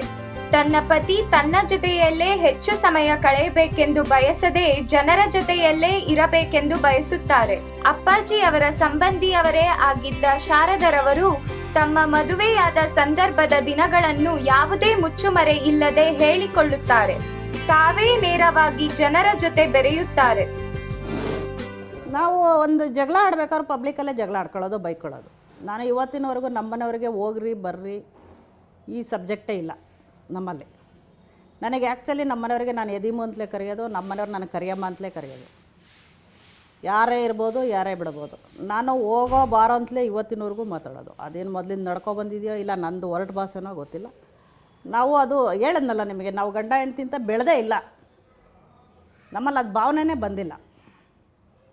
ಹಂಗಾಗಿ ಏನಾಗುತ್ತೆ, ಜಗಳಾಡೋದು ಮುಚ್ಚುಮರ ಇಲ್ಲ, ಓಡಾಡೋದು ಮುಚ್ಚುಮರ ಇಲ್ಲ. ಮಗ ಅಜಿತ್ ಕೂಡ ತಂದೆಯಂತೆಯೇ ರಾಜಕಾರಣ ಪ್ರವೇಶಿಸಿದ್ದಾರೆ. MBA ಮಾಡಿ IAS ಕೋಚಿಂಗ್ ಹೋಗಿದ್ದೆ. IAS ಕೋಚಿಂಗಿಂದ ಮಧ್ಯದಲ್ಲಿ ಇಲ್ಲಿ PhD ಮಾಡಬೇಕು ಅಂತ ಕುವೆಂಪು ಯೂನಿವರ್ಸಿಟಿಗೆ ಬಂದಾಗ ಇಲ್ಲಿ ಕೌನ್ಸಿಲರ್ಗೆ ಒಂದನೇ ವಾರ್ಡ್ ಕೌನ್ಸಿಲರ್ಗೆ ಅಲ್ಲಿ ಕ್ಯಾಂಡಿಡೇಟ್ ಇರಲಿಲ್ಲ. ಆವಾಗ ಅಲ್ಲಿ ಜನ ಏನಂದ್ರಂತೆ, ನಿಮ್ಮ ಮಗನ ನಿನ್ನ ಕುಟುಂಬದಲ್ಲಿ ಯಾರು ಒಬ್ಬರು ನಿಲ್ಸೋದಾರೆ ನಾವು ಆಯ್ಕೆ ಮಾಡ್ತೀವಿ, ಇಲ್ಲ ಬೇರೆಯವ್ರಿಗಾರೆ ನಾವು ಹೇಳೋಕ್ಕೆ ಬರಲ್ಲ ಅಂತ ಹೇಳಿದ್ರು. ಅವಾಗ ಅನಿವಾರ್ಯ ಕಾರಣದಿಂದ ನಾನು ಇಲ್ಲಿ ಕೌನ್ಸಿಲರ್ಗೆ ಬಂದಿದ್ದೆ. ಇಲ್ಲಾಂದರೆ ನಾನು IAS ಇದಕ್ಕೆ ಗಮನ, IAS ಅಥವಾ KS ಇದಕ್ಕೆ ಗಮನ ಹೆಚ್ಚು ಇತ್ತು. ನಮ್ಮ ತಂದೆಗೂ ಅದೇ ಆಸೆ ಇತ್ತು. ಅವ್ರಿಗಿಲ್ಲ SP ಆಗಬೇಕು ಅಂತ ಆಸೆ ಇತ್ತಿಲ್ಲ, DC ಯಾವ್ದಾರು ಒಟ್ಟು ಹೈಯರ್ ಕೇಡರ್ ಲೆವೆಲಿಗೆ ಹೋಗ್ಬೇಕು ಅಂತ ಆಸೆ ಇತ್ತು ಅವ್ರಿಗೆ. ನೇರ ನಿಷ್ಠೂರವಾದ ವ್ಯಕ್ತಿಯಾಗಿರುವ ಅಪ್ಪಾಜಿಯವರು ಎಲ್ಲಾ ವಿಚಾರಗಳನ್ನು ನೇರವಾಗಿ ವ್ಯಕ್ತಪಡಿಸುತ್ತಾರೆ. ತನ್ನ ಕುಟುಂಬದಲ್ಲಿ ಸಂಭವಿಸಿದ ದುಃಖದ ಘಟನೆಯಿಂದ ವಿಚಲಿತರಾಗದೆ ಜನರೇ ನನ್ನ ಕುಟುಂಬ ಎನ್ನುವ ಅಪ್ಪಾಜಿಯವರದು ಒಂದು ಸುಂದರ ಸಂಸಾರ. ಸೋದರ ಮಾವನ ಮಗನೇ ನಮ್ಮ ಹಸ್ಬೆಂಡ್. ಹಂಗಾಗಿ ನಾವು ಸ್ಟಾರ್ಟಿಂಗಿಂದ ಹುಟ್ಟು ಬೆಳೆದಾಗಲಿ, ನಾನು ಕಣ್ಣು ಬಿಟ್ಟ ನಂತರನೇ ಅವ್ರ ಮುಖ ನೋಡಿದಾಗ್ಲಿಂದನೂ ಬೆಳ್ಕೊಂಬಂದಿರೋದು. ಆ ರೀತಿಯಿಂದನೇ ಅವ್ರನ್ನ ನೋಡಿ ಅವರು VSL ಎಂಪ್ಲಾಯ್ ಆಗಿದ್ದರು, ಮದುವೆ ಆಗಿದ್ವಿ. ಮದುವೆಯಿಂದ ಒಂದು 10-15 ವರ್ಷ ಅವರು VSL ಕಮಿಟಿ ಮೆಂಬರು. ಸಣ್ಣದ್ರಿಂದನೂ ಅವ್ರದ್ದು ರಾಜಕೀಯ ಜೀವನನೇ, ಅಂದರೆ ಅವರು ತಂದೆ ಫ್ಯಾಮಿಲಿಯಿಂದನೂ ರಾಜಕೀಯನೇ. ನಮ್ಮ ಮಾವನವ್ರೂ ಅವರು ಸಾಯೋವರೆಗೂ ಅವರು ಚೇರ್ಮನ್ರಾಗೇ ಸತ್ತಿದ್ದು ಊರಿನಲ್ಲಿ. ಹಾಗಾಗಿ ನಮ್ಮ ಫ್ಯಾಮಿಲಿ ಒಂಥರ ರಾಜಕೀಯದ ಗುಂಪೆ. ನಮ್ಮ ತಾಯಿನೂ ಅವ್ರ ತಂದೆನೂ ಮಾತುಕತೆ ಮಾಡ್ಕೊಂಡಿರೋದು. ನಮ್ಮಲ್ಲಿ ನಾವು 7 ಜನ ಹೆಣ್ಮಕ್ಳಿದ್ದೀವಿ. 7 ಜನ ಹೆಣ್ಮಕ್ಳಲ್ಲಿ ನಮ್ಮಲ್ಲಿ ಏನು ಮಾಡಿದರು, ಇವರನ್ನ ದತ್ತು ತೊಗೊಂಡು ಮನೆಗೆ ಮಗನಾಗಿ ಮಾಡ್ಕೋಬೇಕು ಅನ್ನೋದು ನಮ್ಮ ತಂದೆ ತಾಯಿಯ ಅಭಿಪ್ರಾಯ ಇತ್ತು. ಅದರಲ್ಲಿ ನಮ್ಮ ಮಾವನವ್ರು ಏನು ಮಾಡಿದ್ರು, ಇವರು ಭದ್ರಾವತಿಗೆ ಬಂದ ನಂತರ ಇವರು ಹಳ್ಳಿ ಜೀವನ ಮಾಡೋಕ್ಕಾಗಲ್ಲ, ತಿರ್ಗಾ ನಿಮ್ಮ ಮನೆಗೆ ಬರೋಕ್ಕಾಗಲ್ಲ, ನಿಮ್ದು ಇನ್ನೊಂದು ಹೆಣ್ಮಗಳು ಮನೆಗೆ ದತ್ತು ಮಾಡ್ಕೊಂಡು ಇವ್ರನ್ನ ನಾವು ಸೊಸೆ ಯಾವಾಗಿದ್ರೂ ಮಾಡ್ಕೊತೀವಿ, ನಾವು ಊರಿಗೆ ನಿಮ್ಮ ಮನೆಗೆ ಕಳಿಸಲ್ಲ ಅನ್ನೋ ರೀತಿಲಿ ಮದುವೆ ಮಾಡಿದ್ದೀವಿ. ನಾನು ಬಂದ ತಕ್ಷಣ ಅವರು ಎಷ್ಟೇ ಬ್ಯುಸಿ ಇದ್ದರೂ ಕೂಡ ನಾನು ಮನೆಗೆ ಬಂದ ತಕ್ಷಣ ನಾನು ಬಂದಿದ್ದೆ ಅಂತ ಗೊತ್ತಾದ ತಕ್ಷಣ ನನಗೆ ಕಾಲ್ ಮಾಡಿ ಅವ್ರ ಮನೇಲಿಲ್ಲ ಅಂದರೂ ಈಗ ಬಂದಿರೋ ಡಾಕ್ಟ್ರೇ ಅಂತ ಕೇಳ್ತಾರೆ, ಚೆನ್ನಾಗಿದ್ದೀರಾ ಅಂತ ಕೇಳ್ತಾರೆ. ಅದು ನಂಗೆ ತುಂಬ ಇಷ್ಟ ಆಗುತ್ತೆ ನನಗೆ. ಹೌದು, ಅವರು ನನ್ನ ಅಳಿಮಯ್ಯದಿಂದ ಹೆಚ್ಚಾಗಿ ಒಂಥರ ಡಾಕ್ಟ್ರ್ ಅಂತ ಮತ್ತು ಒಂದು ಫ್ರೆಂಡ್ಶಿಪ್ಪಲ್ಲಿ ನನ್ನನ್ನು ನೋಡಿದಾಗ ಇವತ್ತು ಕೂಡ ಹಂಗೆ ನಾನು ನೋಡ್ತಾ ಇದ್ದಾರೆ. ಡ್ರೈವರ್ ಇರಲಿಲ್ಲ, ನಾನೇ ಅವ್ರಿಗೆ ಡ್ರೈವರಾಗಿ ಹೋದೆ. ಸೊ ಡ್ರೈವರಾಗಿ ಹೋಗ್ಬೇಕಾದ್ರೆ ಬರ್ತಾ ಅವರು ರೆಗ್ಯುಲರಾಗಿ ಒಂದು ತುಂಬ ವರ್ಷದಿಂದ ನಾವು ಒಂದು ಹಣ್ಣಂಗಡಿ ಇದೆ, ಹಣ್ಣಂಗಡಿ ತಗೋಬೇಕು ಅಂತ ನಿಲ್ಲಿಸಿ ಅಂತಂದರು. ನೀವ್ಯಾಕೆ ಹೋಗ್ತೀರಾ ಬಿಡಿ, ತತ್ತೀನಿ ಬಿಡಿ ಅಂತ ಅಂದಾಗ ಇಲ್ಲ ನಾನೇ ಹೋಗಿ ತತ್ತೀನಿ ಅಂತ ಅವರೇ ಹೋಗಿ ಅವ್ರ ಹಣ್ಣಲ್ಲಿ ಹೋಗಿ ಅವರೇ ಹಣ್ಣು ತಗೊಂಡು ಪರ್ಚೇಸ್ ಮಾಡಿ ಅವರೇ ದುಡ್ಡು ಕೊಟ್ಟು. ಸೊ ಇವತ್ತು ಕೂಡ ಆ ಉತ್ತಮ ಸ್ಥಾನದಲ್ಲಿ ಇದ್ದರೂ ಕೂಡ ನಮ್ಮ ಕೆಲಸ ನಾವು ಮಾಡಬೇಕು ಅನ್ನೋದೊಂದು ಅವರ ಗುಣ ನನಗೆ ತುಂಬ ಇಷ್ಟ ಆಗುತ್ತೆ ನನಗೆ. ಒಬ್ಬ ಸಾಮಾನ್ಯ ನೌಕರನನ್ನು ಶಾಸಕರನ್ನಾಗಿ ಮಾಡಿರುವುದನ್ನು ಸಂತೋಷವಾಗಿ ಹೇಳಿಕೊಳ್ಳುವ ಇವರ ಮಾತಿನಲ್ಲಿ ಸಂತೃಪ್ತಿಯನ್ನು ಕಾಣಬಹುದಾಗಿದೆ.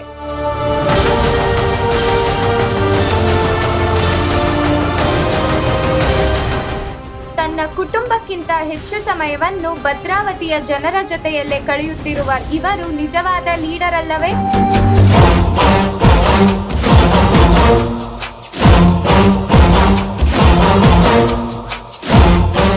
ನಿಮ್ಮ ವೈವಾಹಿಕ ಜೀವನದ ನಂತರದಲ್ಲಿ ನೀವು ರಾಜಕೀಯಕ್ಕೆ ಪ್ರವೇಶವನ್ನು ಕೂಡ ಮಾಡಿದ್ರಿ, ಅಂದರೆ ನಿಮ್ಮ ಸಂಘದ ಮೂಲಕ ಬೇರೆ ಬೇರೆದಲ್ಲಿ. ಈ ಮನೆಯಲ್ಲಿ ನಿಭಾಯಿಸ್ತಕ್ಕಂಥ ರೀತಿ ಯಾವ ರೀತಿ ಇತ್ತು? ನೀವು ಮನೆ ಯಜಮಾನಾಗಿ ಮನೆಯಲ್ಲಿ ನಾನು ಯಜಮಾನ ಅನ್ನೋದಕ್ಕಿಂತ ಈ ವಿಚಾರದಲ್ಲಿ ಅವಳೇ ಯಜಮಾನರು. ನನಗೆ ಊರಿಗೆ ಲೀಡರ್ಶಿಪ್ ಮಾಡಿದ್ರು, ಮನೆಗೆ ಅವಳೇ ಯಜಮಾನರು ನನಗೆ ಗೊತ್ತಿರೋ ಮಟ್ಟಿಗೆ. ಯಾಕೆಂದರೆ ಭಾಳ ತುಂಬ ಗಂಭೀರವಾಗಿ ನನ್ನನ್ನು ಸೇರಿಸಿ ಹಾಕ್ಕೊಂಡು ಬಂದಿದ್ದಾಳೆ ಅವಳು. ಇಲ್ಲಾಂದರೆ ನಾವಿಷ್ಟು ಎತ್ತರಕ್ಕೆ ಬೆಳೀಲಿಕ್ಕೆ ಆಗ್ತಾ ಇರಲಿಲ್ಲ ನನಗೆ ಗೊತ್ತಿರೋ. ಯಾಕೆಂದರೆ ನಿಮ್ಗೊಂದು ವಿಚಾರ ಹೇಳ್ತೀನಿ, ಕಳೆದ 10 ವರ್ಷ 10 ವರ್ಷಗಳ ಕಾಲ ಬಹುತೇಕ ನನ್ನನ್ನು ಪೂರ್ಣ ಸಾಕ್ತೊಳವಳು, ಧೈರ್ಯ ತುಂಬಿದವಳೆ ಅವಳು. ಇಲ್ಲರ ಆಗ್ತಾಯಿರಲಿಲ್ಲ, ಕಷ್ಟ ಆಗೋದು ಈ 10 ವರ್ಷಗಳ ಕಾಲ. ಯಾಕೆಂದರೆ ನಾನು 2 ರಿಸಮ್ MLA ಆದಾಗಲೂ ನನ್ನ ಅಕೌಂಟಲ್ಲಿ 100 ರೂಪಾಯಿ ಇಲ್ಲ. MLA ಆದಾಗ ಏನು ಮಾಡ್ತಾಯಿದ್ನೇನೋ MLA ಆಗದೇ ಇದ್ದಾಗಲೂ ಹಾಗೆ ಮಾಡಬೇಕು. ಆ ಸಂದರ್ಭದಲ್ಲಿ ನನಗೆ ಏನಾದ್ರು ಇಲ್ಲ ಅಂತ ಹೇಳಿದಾಗ ತುಂಬ ಹೆಚ್ಚು ರೀತಿಯಲ್ಲಿ ನನ್ನ ಶಕ್ತಿ ತುಂಬಿದಂಥವಳು ಅವಳು. ಹಾಗಾಗಿ ನಾನು ಈ ಯಜಮಾನ ನಾನು ಅನ್ನೋದಕ್ಕಿಂತ ನನ್ನ ಮನೆಗೆ ಯಜಮಾನಿ ಅವಳೇನೆ ಅವಳು, ಅದರಲ್ಲೇನೆ. ನಿಮ್ಮ ರಾಜಕೀಯವನ್ನು ಹೊರತುಪಡಿಸಿ ನಿಮಗೆ ಬೇರೆ ಯಾವ ಥರದ ಹವ್ಯಾಸಗಳನ್ನು ಇಟ್ಕೊಂಡಿದ್ದೀರಾ? ನನಗೆ ಹವ್ಯಾಸ ಅನ್ನೋದಕ್ಕಿಂತ ಇತ್ತೀಚಿನ ದಿನಗಳಲ್ಲಿ ಏನೂ ಮಾಡೋಕ್ಕಾಗ್ತಾಯಿಲ್ಲ. ನಾನು ಕಬಡ್ಡಿ ಆಟಗಾರ. ನಾನು MGSಲ್ಲಿ ವಿನ್ನರ್. ನಾನು ಕ್ಯಾಪ್ಟನ್ಸಿಯಲ್ಲಿ ಭದ್ರಾ ಕಾಲೇಜ್, ನಮ್ಮ ಸರಮಿ ಕಾಲೇಜ್ನಲ್ಲಿ MGS ಮೈಸೂರಲ್ಲಿ ವಿನ್ನರ್ಸ್. ನಾನು ಕಬಡ್ಡಿ ಆಟಗಾರ. ಅದು ಬಿಟ್ಟರೆ ಸ್ವಲ್ಪ ದಿನ ಸೆಟ್ಲಿಕ್ಕೆ ಹಾಕಾಡ್ತಿದ್ವಿ, ಸ್ವಲ್ಪ ದಿನ ವಾಕ್ ಮಾಡ್ತಿದ್ವಿ ನಾನು ನಮ್ಮ ಕರಿಯಮ್ಮ. ಈ ಜನರ ಮಧ್ಯೆ ಅದು ಆಗೋಕ್ಕಾಗಲಿಲ್ಲ. ಕಾರಣ ಯಾಕೆಂದರೆ ನಾನು ಮಲಗದೆ ರಾತ್ರಿ 12-12:30 ಮಲಗ್ತೀನಿ.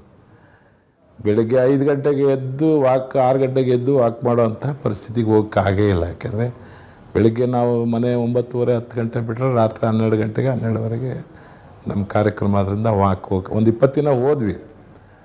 ರೋಡಲ್ಲಿ ಹೋಗ್ಬೇಕಾದ್ರೆ ನಮಸ್ಕಾರ ಮಾಡ್ತಾರೆ, ಈ ವಾಕ್ ಮಾಡಬೇಕಾದ್ರೆ ನಮಸ್ಕಾರ ಮಾಡಬೇಡಿ, ಬಾಯಿ ಬಿಡಬೇಡಿ ಅಂತ ಹೇಳ್ತಾರೆ. ನಾವು ನಮಸ್ಕಾರ ಮಾಡದೇ ಇದ್ರೆ 10 ಗಂಟೆ ಮೇಲೆ ಫೋನಲ್ಲಿ ಬೈಗ್ಳಕ್ಕೆ ಕೇಳಬೇಕು, ಏನು ಸರ್ ಒಂದು ನಮಸ್ಕಾರ ಮಾಡಿದ್ರು ನಮಸ್ಕಾರ ತೊಗೊಳ್ಳಲ್ಲ ನೀವು, ಆಗಲೇ ಜಂಬ ಬಂದುಬಿಟ್ಟಿದೆ ಬಿಡಿ ಸರ್ ಅಂತಾರೆ. ಈ ವಾಕ್ ಮಾಡೋದ್ರಿಂದ ತಾನೇ ಈ ಸಮಸ್ಯೆ, ಹಂಗಾಗಿ ವಾಕ್ ಮಾಡೋದೇ ಬೇಡ ಅಂತೇಳಿ ನಿಲ್ಲಿಸಿಬಿಟ್ವಿ ಅದು. ಇದು ಇಲ್ಲಿವರೆಗೂ ಯಾವುದೇ ರೀತಿ ಆ್ಯಕ್ಟಿವಿಟೀಸ್, ನನ್ನ ಪೂರ್ಣ ಜೀವನನ ಇದಕ್ಕೆ ಬಳಸ್ಕೊಂಡಿದ್ದೀನಿ. ತುಂಬ ಆಸೆ ಪಟ್ಟಿರೋ ನಾನು ರಾಜಕಾರಣನ ವಿಶೇಷವಾಗಿ ಎಲ್ರಿಗೂ ವಿಭಿನ್ನ ರೀತಿಯಲ್ಲಿ ಪರಿಚಯ ಮಾಡಿಸ್ಬೇಕು ಅಂಥೇಳಿ ನನ್ನ ಕಲ್ಪನೆ ಇದು. ಈ ಮಧ್ಯವರ್ತಿಗಳ ಮುಖೇನ ಜನ ಕಾಣಬೇಕು, ಅವನಿಗೆ ಸುಳ್ಳು ಹೇಳಬೇಕು, ಆ ಥರ ಅಲ್ಲ. ಏನಿದೆ ಹೇಳ್ಕೊಳ್ಬೇಕು, ನಾನೇ ನೇರವಾಗಿ ಹೇಳಬೇಕು, ನಾನೇ ಪರಿಚಯ ಮಾಡ್ಕೊಳ್ಬೇಕು. ಬೈಯೋದಿದ್ರು ನಾನೇ ಬೈಬೇಕು, ಅವನಿಗೆ ಬೈಸ್ಕೊಳ್ಳೋದಿದ್ರು ನಾನೇ ಬೈಸ್ಕೋಬೇಕು ಅಂತ ಹೇಳೋಂಥ ನಾವು. ಈ ಮನಸ್ಸಲ್ಲಿ ಇಟ್ಕೊಂಡು ಅದನ್ನೇ ರೋಗವಾಗಿ ಇಟ್ಕೊಳ್ಬೇಕು ಅನ್ನೋದು ನನ್ನ ಮನಸ್ಸಲ್ಲಿ ಬಂದಿಲ್ಲ. ನೇರವಾಗಿ ನಾನು ಅದನ್ನು ಮಾಡ್ಕೊಂಡು ಬಂದಿರ್ತಕ್ಕಂಥವ್ರು. ಸರ್, ನಿಮ್ಮ ಕುಟುಂಬದ ಬಗ್ಗೆ, ನಿಮ್ಮ ಮಕ್ಕಳ ಬಗ್ಗೆ? ನನಗೆ 2 ಜನ ಮಕ್ಕಳು, ಒಬ್ಬ ಮಗ, ಒಬ್ಬ ಮಗಳು. ಒಬ್ಬ ಮಗ ಲವ್ ಮ್ಯಾರೇಜ್ ಮಾಡ್ಕೊಂಡಿದ್ದಾನೆ, ಒಂದು ಗಂಡು ಮಗು ಇದೆ. ನಮ್ಮ ಮಗಳು ಪಾಂಡುಪುರದಲ್ಲಿ ಅಣ್ಣೇಗೌಡರು ಅಂಥೇಳಿ ಅವ್ರ ಮಗ ಅರವಿಂದ್ ಅಂತ ಡಾಕ್ಟ್ರು, ಅವ್ರಿಗೆ ಕೊಟ್ಟಿದ್ದೀನಿ. ಅವ್ರಿಗೆ 2 ಜನ ಮಕ್ಕಳಿದ್ದಾರೆ ಕುಟುಂಬ. 2 ಜನ ಮಕ್ಕಳು ಈ ನಮ್ಮನೇಲಿ, ನಮಗೆ ನಾನು ನನ್ನ ಹೆಂಡತಿ ಇಬ್ಬರು ಬಿಟ್ಟರೆ ನಮ್ಮನೇಲೂ ಯಾರೂ ಇಲ್ಲ. ಈಗ ನಮ್ಮ ಮಕ್ಕಳು ಅಂತಲೇ ಅವ್ರನ್ನ ಸಾಕ್ಕೊಂಡಿದ್ದೀವಿ. ಇಲ್ಲೇ ಅವ್ರು ಇಲ್ಲೇ ಇದ್ದಾರೆ, ಇಲ್ಲೆಲ್ಲ ಒಳಗಡೆ ಇದ್ದಾರೆ. ನಮ್ಮ ಮಕ್ಕಳು ಅಂತಲೇ ಸಾಕ್ಕೊಂಡಿದ್ದೀವಿ. ನಮ್ಮ ಮಗ ಅವ್ರು ಬೇರೆ ಇದ್ದಾನೆ, ಅಂದರೆ ಅವ್ನ ಮಗ ಬಂದು ಇಲ್ಲಿ ಹೋಗ್ತಾನೆ, ನಮ್ಮ ಜೊತೆಲಿ ಬಂದು ಹೋಗ್ತಾನೆ. ನನ್ನ ಮಗ ಈಗ ಇದು 2ನೇ ಬಾರಿ ಕೌನ್ಸಿಲರ್ ಆಗಿದ್ದಾನೆ, ವಿದ್ಯಾವಂತ ಇದ್ದಾನೆ, ಜನರ ಸೇವೆ ಮಾಡ್ಕೊಂಡಿದ್ದಾನೆ. ತಾಯಿ ಎಲ್ಲ ಕಡೆ ಪಾರ್ಟಿಸಿಪೇಟ್ ಮಾಡ್ತಾಯಿದ್ರು, ಹಂಗಾಗಿ ತಂದೆ ಕೊರತೆ ಅಂತೇನು ಅನಿಸ್ಲಿಲ್ಲ. ಮುಖ್ಯವಾಗಿ ನಮ್ಮ ತಾಯಿ ಎಲ್ಲ ಕಡೆನೂ ಇದ್ರಲ್ಲ, ನಮ್ಗೆ ಅವರೇ ಮೇಯ್ನ್ ಬ್ಯಾಕ್ ಸಪೋರ್ಟಾಗಿ ನಿಂತಿದ್ದು. ನಮ್ಮದು ಜನ ಇದ್ರೇ ನಮಗೂ ಒಂಥರ ಖುಷಿ ಅನಿಸುತ್ತೆ ಮನೆಯಲ್ಲಿ. ಇಲ್ಲ ಅಂದಾಗಲೇ ನಮ್ಗೊಂದು ಸ್ವಲ್ಪ ಮನೆ ಖಾಲಿ ಅನಿಸುತ್ತೆ. ಹಂಗಾಗಿ ತೊಂದರೆ ಏನಿಲ್ಲ, ಜನ ಇದ್ದಷ್ಟು ನಾವು ಖುಷಿ ಪಡ್ತೀವಿ ಮನೇಲಿ. ಸರಳವಾದ ವ್ಯಕ್ತಿತ್ವ ಅವ್ರದ್ದು, ಮತ್ತು ಎಲ್ಲರ ಜೊತೆನೂ ಮಿಂಗಲಾಗಿ ಹೆಗ್ಲ ಮೇಲೆ ಕೈ ಹಾಕಿ ಮಾತಾಡ್ತಾರೆ, ಅದು ತುಂಬ ಇಷ್ಟ. 10 ವರ್ಷ ಆಯಿತು ಮದುವೆ ಆಗಿ, ಇದೇ ನನ್ನ ಮನೆ ಅನ್ನಂಗೆ ಅನಿಸಿದೆ. ಇನ್ನು ಅದೇ ನನ್ನ ದೂರದ ಮನೆ ಅನಿಸ್ತೈತೆ. ದೂರ ಅಂತ ಅನಿಸೇ ಇಲ್ಲ ಇಲ್ಲಿವರೆಗೂ, ತಾಯಿ ಮನೆ ಅಂತ ಅನಿಸಿಲ್ಲ. ಎರಡೂ ಈಕ್ವಲ್ ಅಂದ್ಕೊಂಡಿದ್ದೀನಿ. ಅಲ್ಲಿ ಎಷ್ಟು ಸಮಯ ಕಳೀತೀನೋ ಇಲ್ಲೂ ಅಷ್ಟೇ ಸಮಯ ಕಳೀತಿದ್ದೀನಿ ನಾನು. 76-77ರಲ್ಲಿ ಸೀಮೆಣ್ಣೆ ಹಳ್ಳಿಗೆ ಮತ್ತು ಜನಗಳಿಗೆ ಬಡವರಿಗೆ ಕೊಡೋದೇ ಇಲ್ಲಿ ಕಳ್ಳ ವ್ಯವಹಾರ ಮಾಡ್ತಾಯಿದ್ರು ಜನ್ನಾಪುರದಲ್ಲೇ. ಆವಾಗ ಒಂದು ಸರಿ ನಾವೆಲ್ಲ ಹೋಗಿ ಸೀಜ್ ಮಾಡಿದ್ವಿ, ಗಲಾಟೆ ಮಾಡಿ. ಆ ಟೈಮ್ನಲ್ಲಿ ಸಬ್ ಇನ್ಸ್ಪೆಕ್ಟರ್ ಅಯ್ಯಪ್ಪ ಅವರು ಇದ್ದರು ಇಲ್ಲಿ. ಆವಾಗ ಕಾಂಗ್ರೆಸ್ ಲೀಡ್ರು ಜವರೇಗೌಡರು, ನಮ್ಮ ಉಷಾ ಬಿಲ್ಡಿಂಗಿಂದ 3ನೇ ಮನೆಯೇ ಅವ್ರು ಜವರೇಗೌಡರು ಬಿಲ್ಡಿಂಗ್, ಕಾಂಗ್ರೆಸ್ ಅಧ್ಯಕ್ಷರು ಅವಾಗ ಅವರು.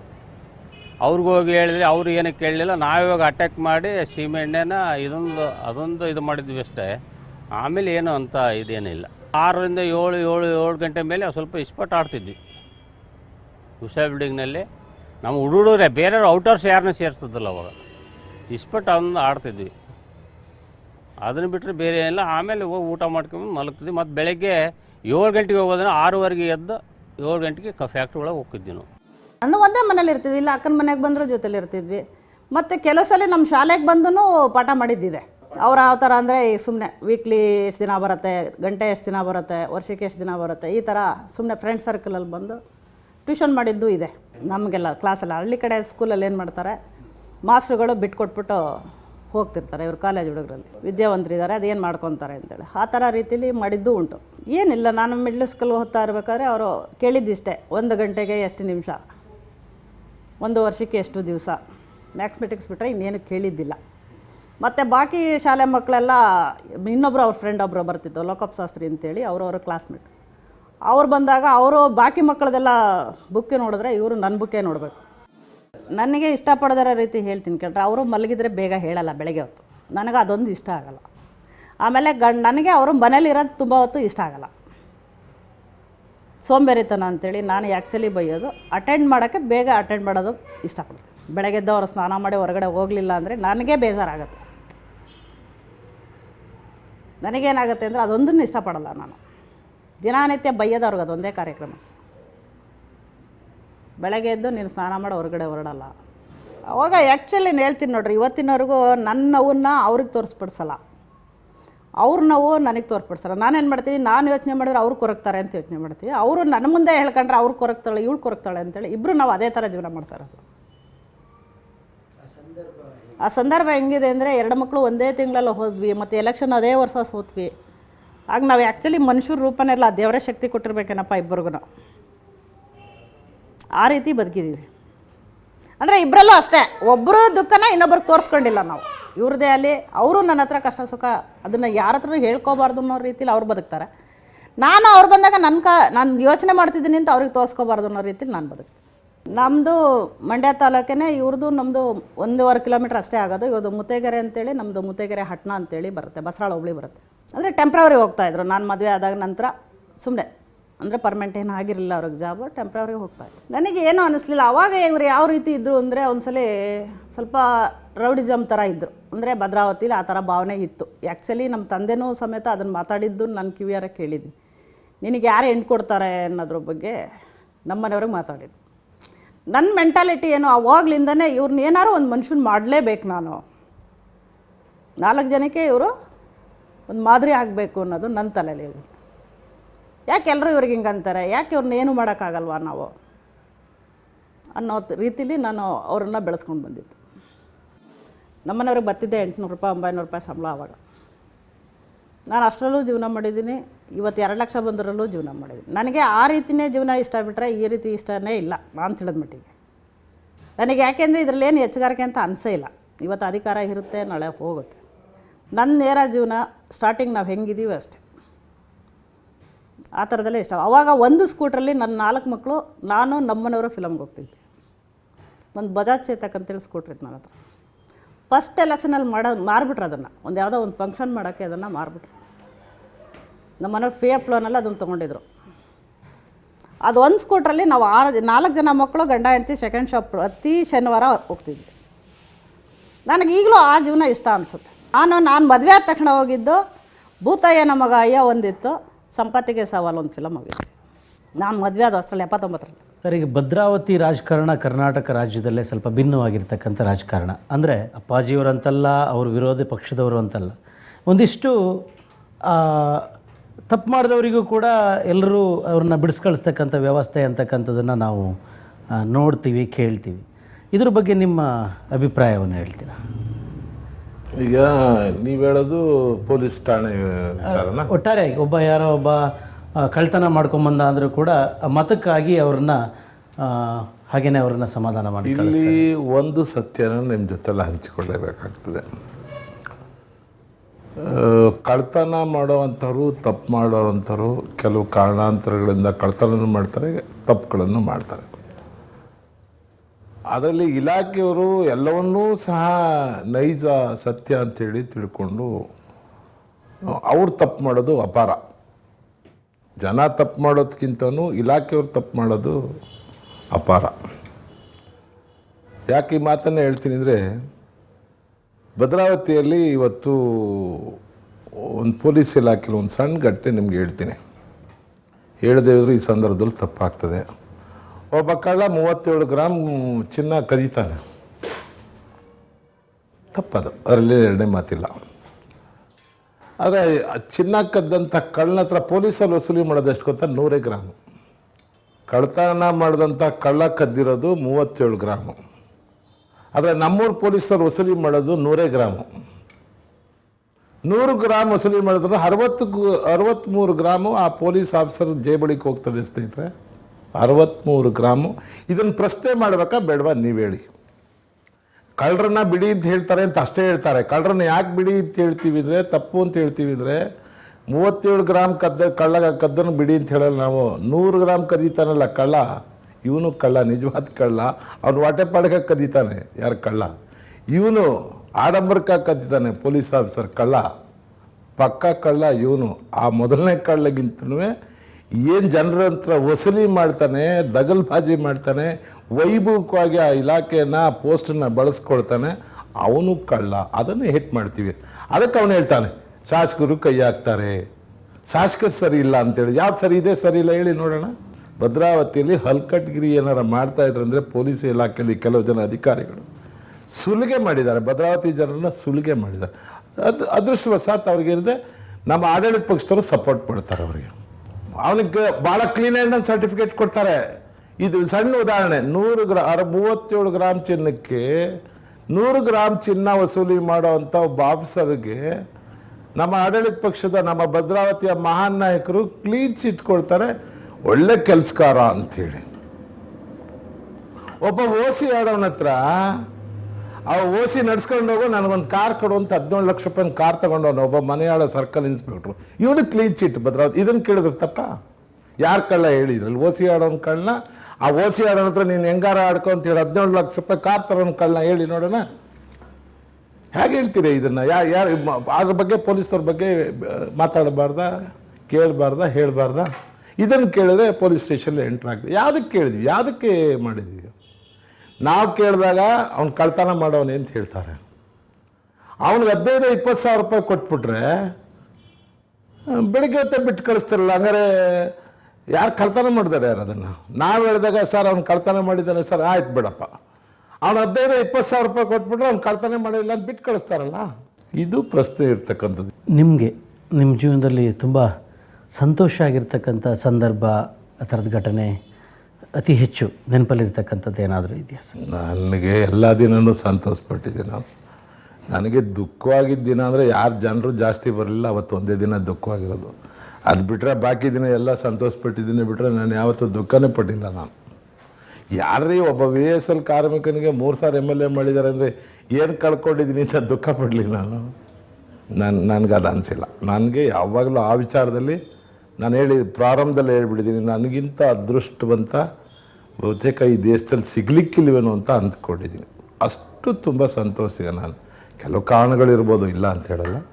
ಇದಕ್ಕಿಂತೂ ಒಳ್ಳೆ ದಿನಗಳನ್ನು ಬೇರೆಯವ್ರು ಕಂಡಿರ್ಲಿಕ್ಕೆ ಸಾಧ್ಯತೆ ಇಲ್ಲ ಅಂತ ನಾನು ಅಂದ್ಕೊಂಡಿದ್ದೀನಿ. ಸರ್, ಇಷ್ಟು ಎಲ್ಲ ವಿಚಾರಗಳನ್ನು ನೇರವಾಗಿ ಮಾತಾಡಿ ಎಷ್ಟು ವಿರೋಧಿಗಳನ್ನು ಎದುರಿಸ್ಬೇಕಾಗತ್ತೆ ಅಂತಕ್ಕಂಥದ್ದು ನೀವು ನನಗೆ ನೀನು ಕಳ್ತನ ಮಾಡ್ತಾ ಇದ್ದೀನಿ ಎದುರಿಸೋಕ್ಕೆ ಇರೋದನ್ನು ಹೇಳಿದ್ದೀನಿ. ಇಲ್ಲ ನನ್ನ ಬಂದು ಎದುರುಗಡೆ ಹೇಳಲಿ. ನಾನು ಇಲ್ಲ ನನ್ನ ಎದುರುಗಡೆ ಹೇಳಿದ್ರೆ ನಾನು ಉತ್ತರ ಕೊಡ್ತೀನಲ್ಲ. ನಾನು ಈ ಸ್ಟೇಟ್ಮೆಂಟ್ ಕೊಟ್ಟಿದ್ದೀನಿ, ಇಲ್ಲ ಅಂತ ಮಾನಷ್ಟ ಮೊಕದ್ದಮೆ ಬಿಡಲಿ. ಈಗ TV ನೋಡಿದ್ರೆ ಗೊತ್ತಾಗ್ತದೆ ಯಾರ್ಯಾರು ಕಳ್ಳರು ಅಂತೇಳಿ ಅವರು ಯಾರು ಬರ್ತದಲ್ವ. ನಾನು ಈ ಮುಖೇನ ಚಾಲೆಂಜ್ ಮಾಡ್ತೀನಿ, ಅದು ಹಾಕೋದಿದ್ರೆ ತಾಕತ್ತಿದ್ರೆ ಮಾಡಲಿ ಅಂತೇಳಿ.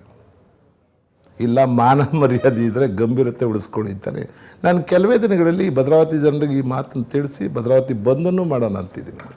ಯಾಕೆಂದರೆ ನಾವು ರಾಜಕಾರಣಿಗಳು ಕಳ್ಳನ ಬಿಡಿ ಅನ್ನೋದು, ತಪ್ಪನ್ನು ಸರಿಪಡಿಸ್ಕೊಳ್ಳಿ ಅನ್ನೋದು ನಿಜ ಜೀವನದಲ್ಲಿ ನಾನು ಸರಿ ತಪ್ಪು ಅಂತ ಯೋಚನೆ ಮಾಡಲ್ಲ. ವಿಧಿ ಇಲ್ಲ ಅಟೆಂಡ್ ಮಾಡ್ತೀವಿ, ವಿಧಿ ಇಲ್ಲ ನನಗೆ. ಯಾಕೆಂದರೆ ಇಲ್ಲಿ ಮನೆ ಬಾಗಿಲಿಗೆ ನಿಮ್ಗೆ ಗೊತ್ತಿರೋ ಮಟ್ಟಿಗೆ ಒಳ್ಳೆಯವರು ಬರ್ತಾರೆ, ಕೆಟ್ಟವರು ಬರ್ತಾರೆ, ಸುಳ್ಳು ಹೇಳೋನು ಬರ್ತಾನೆ, ನಿಜ ಹೇಳೋನು ಬರ್ತಾನೆ. ಅವ್ನು ಕೇಳಲೇಬೇಕಾಗ್ತದೆ. ನಾವು ಕೇಳಿ ಸತ್ಯ ಏನು ಅಂತ ತಿಳ್ಕೊಳ್ಳೇಬೇಕಾಗ್ತದೆ. ನಾವು ಹೇಳ್ತೀವಿ, ಅದರಲ್ಲಿ ನಾವು ಹೇಳೋದೇ ಇಲ್ಲ. ನಾವೆಲ್ಲ ಮಾಡೋದಲ್ಲ ಸತ್ಯ ಹರಿಶ್ಚಂದ್ರು, ನಾವೆಲ್ಲ ಪ್ರಾಮಾಣಿಕರು ಅಂತ ನಾನು ಹೇಳಲ್ಲ, ಕೇಳಲೇಬೇಕಾಗ್ತದೆ. ಆದರೆ ಅದೇ ದೃಷ್ಟಿಕೋನದಲ್ಲಿರ್ತಕ್ಕಂಥವ್ರು ನಾನು ಹೇಳೋದು ಸರಿ ತಪ್ಪು ಹೇಳ್ತಕ್ಕಂಥವ್ರು ಸರಿನಾ ಸರಿ ಅಂತ ಹೇಳಬೇಕು, ತಪ್ಪನ್ನು ನಾನು ಆಗಲೇ ಹೇಳಿದೆ ನಿಮಗೆ. ನಾನು ಪ್ರಾರಂಭದ ದಿನಕ್ಕೂ ಇವತ್ತಿಗೂ ನಾನು ಭಾಳ ಕೆಳಮಟ್ಟದಲ್ಲಿದ್ದೀನಿ. ಪ್ರಾರಂಭದಲ್ಲೇ ನಿರ್ದಾಕ್ಷಿಣ್ಯ ಹೇಳ್ತೀನಿ, ನೀನು ತಪ್ಪು ಮಾಡಿದರೆ ತಪ್ಪು ಮಾಡ್ತೀನಿ. ಇವತ್ತು ನಾನು ಕಾಂಪ್ರಮೈಸ್ ಮಾಡಿಕೊಡ್ತಾ ಇದ್ದೀನಿ. ಹೇಳೋಕ್ಕಾಗಿಲ್ಲ, ರಾಜಕಾರಣ ಮಾಡ್ತೀನಿ ಅಂತೇಳಿ ಹೇಳೋಕ್ಕಾಗಿಲ್ಲ. ಇವತ್ತು ನಾನು MLA ಆಗೋಕ್ಕೆ ಮೊದಲು ನಿರ್ದಾಕ್ಷಿಣ್ಯವಾಗಿ ಹೇಳ್ತಿದ್ದೆ, ನೀನು ತಪ್ಪು ಮಾಡ್ತೀನಿ, ತಪ್ಪು ಮಾಡ್ತಾ ಇದ್ದೀಯ ಅಂತಲೇ ಹೇಳ್ತೀನಿ. ನನಗೆ ಯಾರು ಮುಲಾಜು ಇರಲಿಲ್ಲ ಅವಾಗ.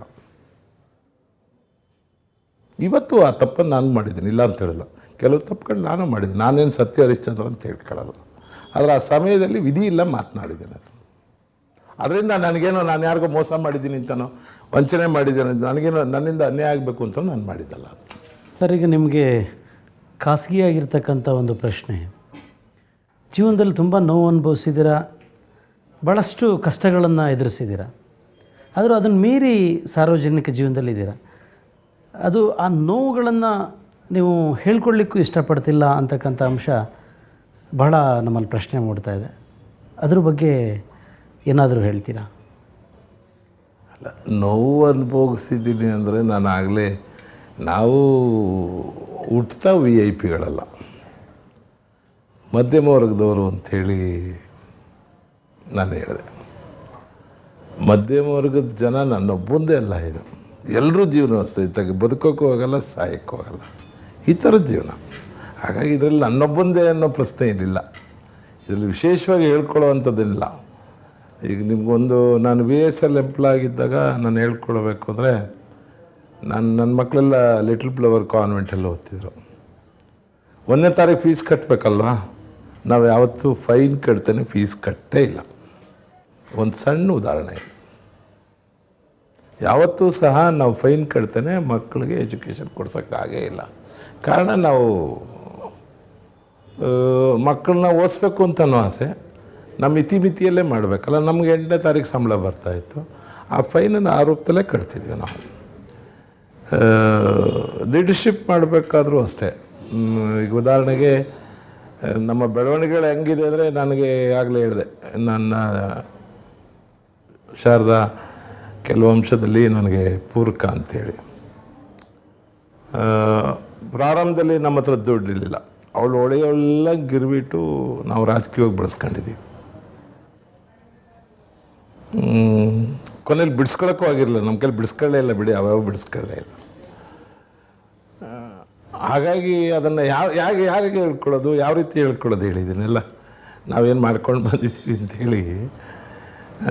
ಒಂದು ಕಡೆ ಆಸೆ ಮಾಡಬೇಕಾದ್ರೆ ಶಕ್ತಿ ತುಂಬುವಂಥದ್ದು ಎಷ್ಟು ಸಾಧ್ಯತೆ ಇದೆ ಅನ್ನೋದು ಮಧ್ಯಮದವ್ರಿಗೆ ನಿಮಗೂ ಗೊತ್ತು, ನಮಗೂ ಗೊತ್ತು.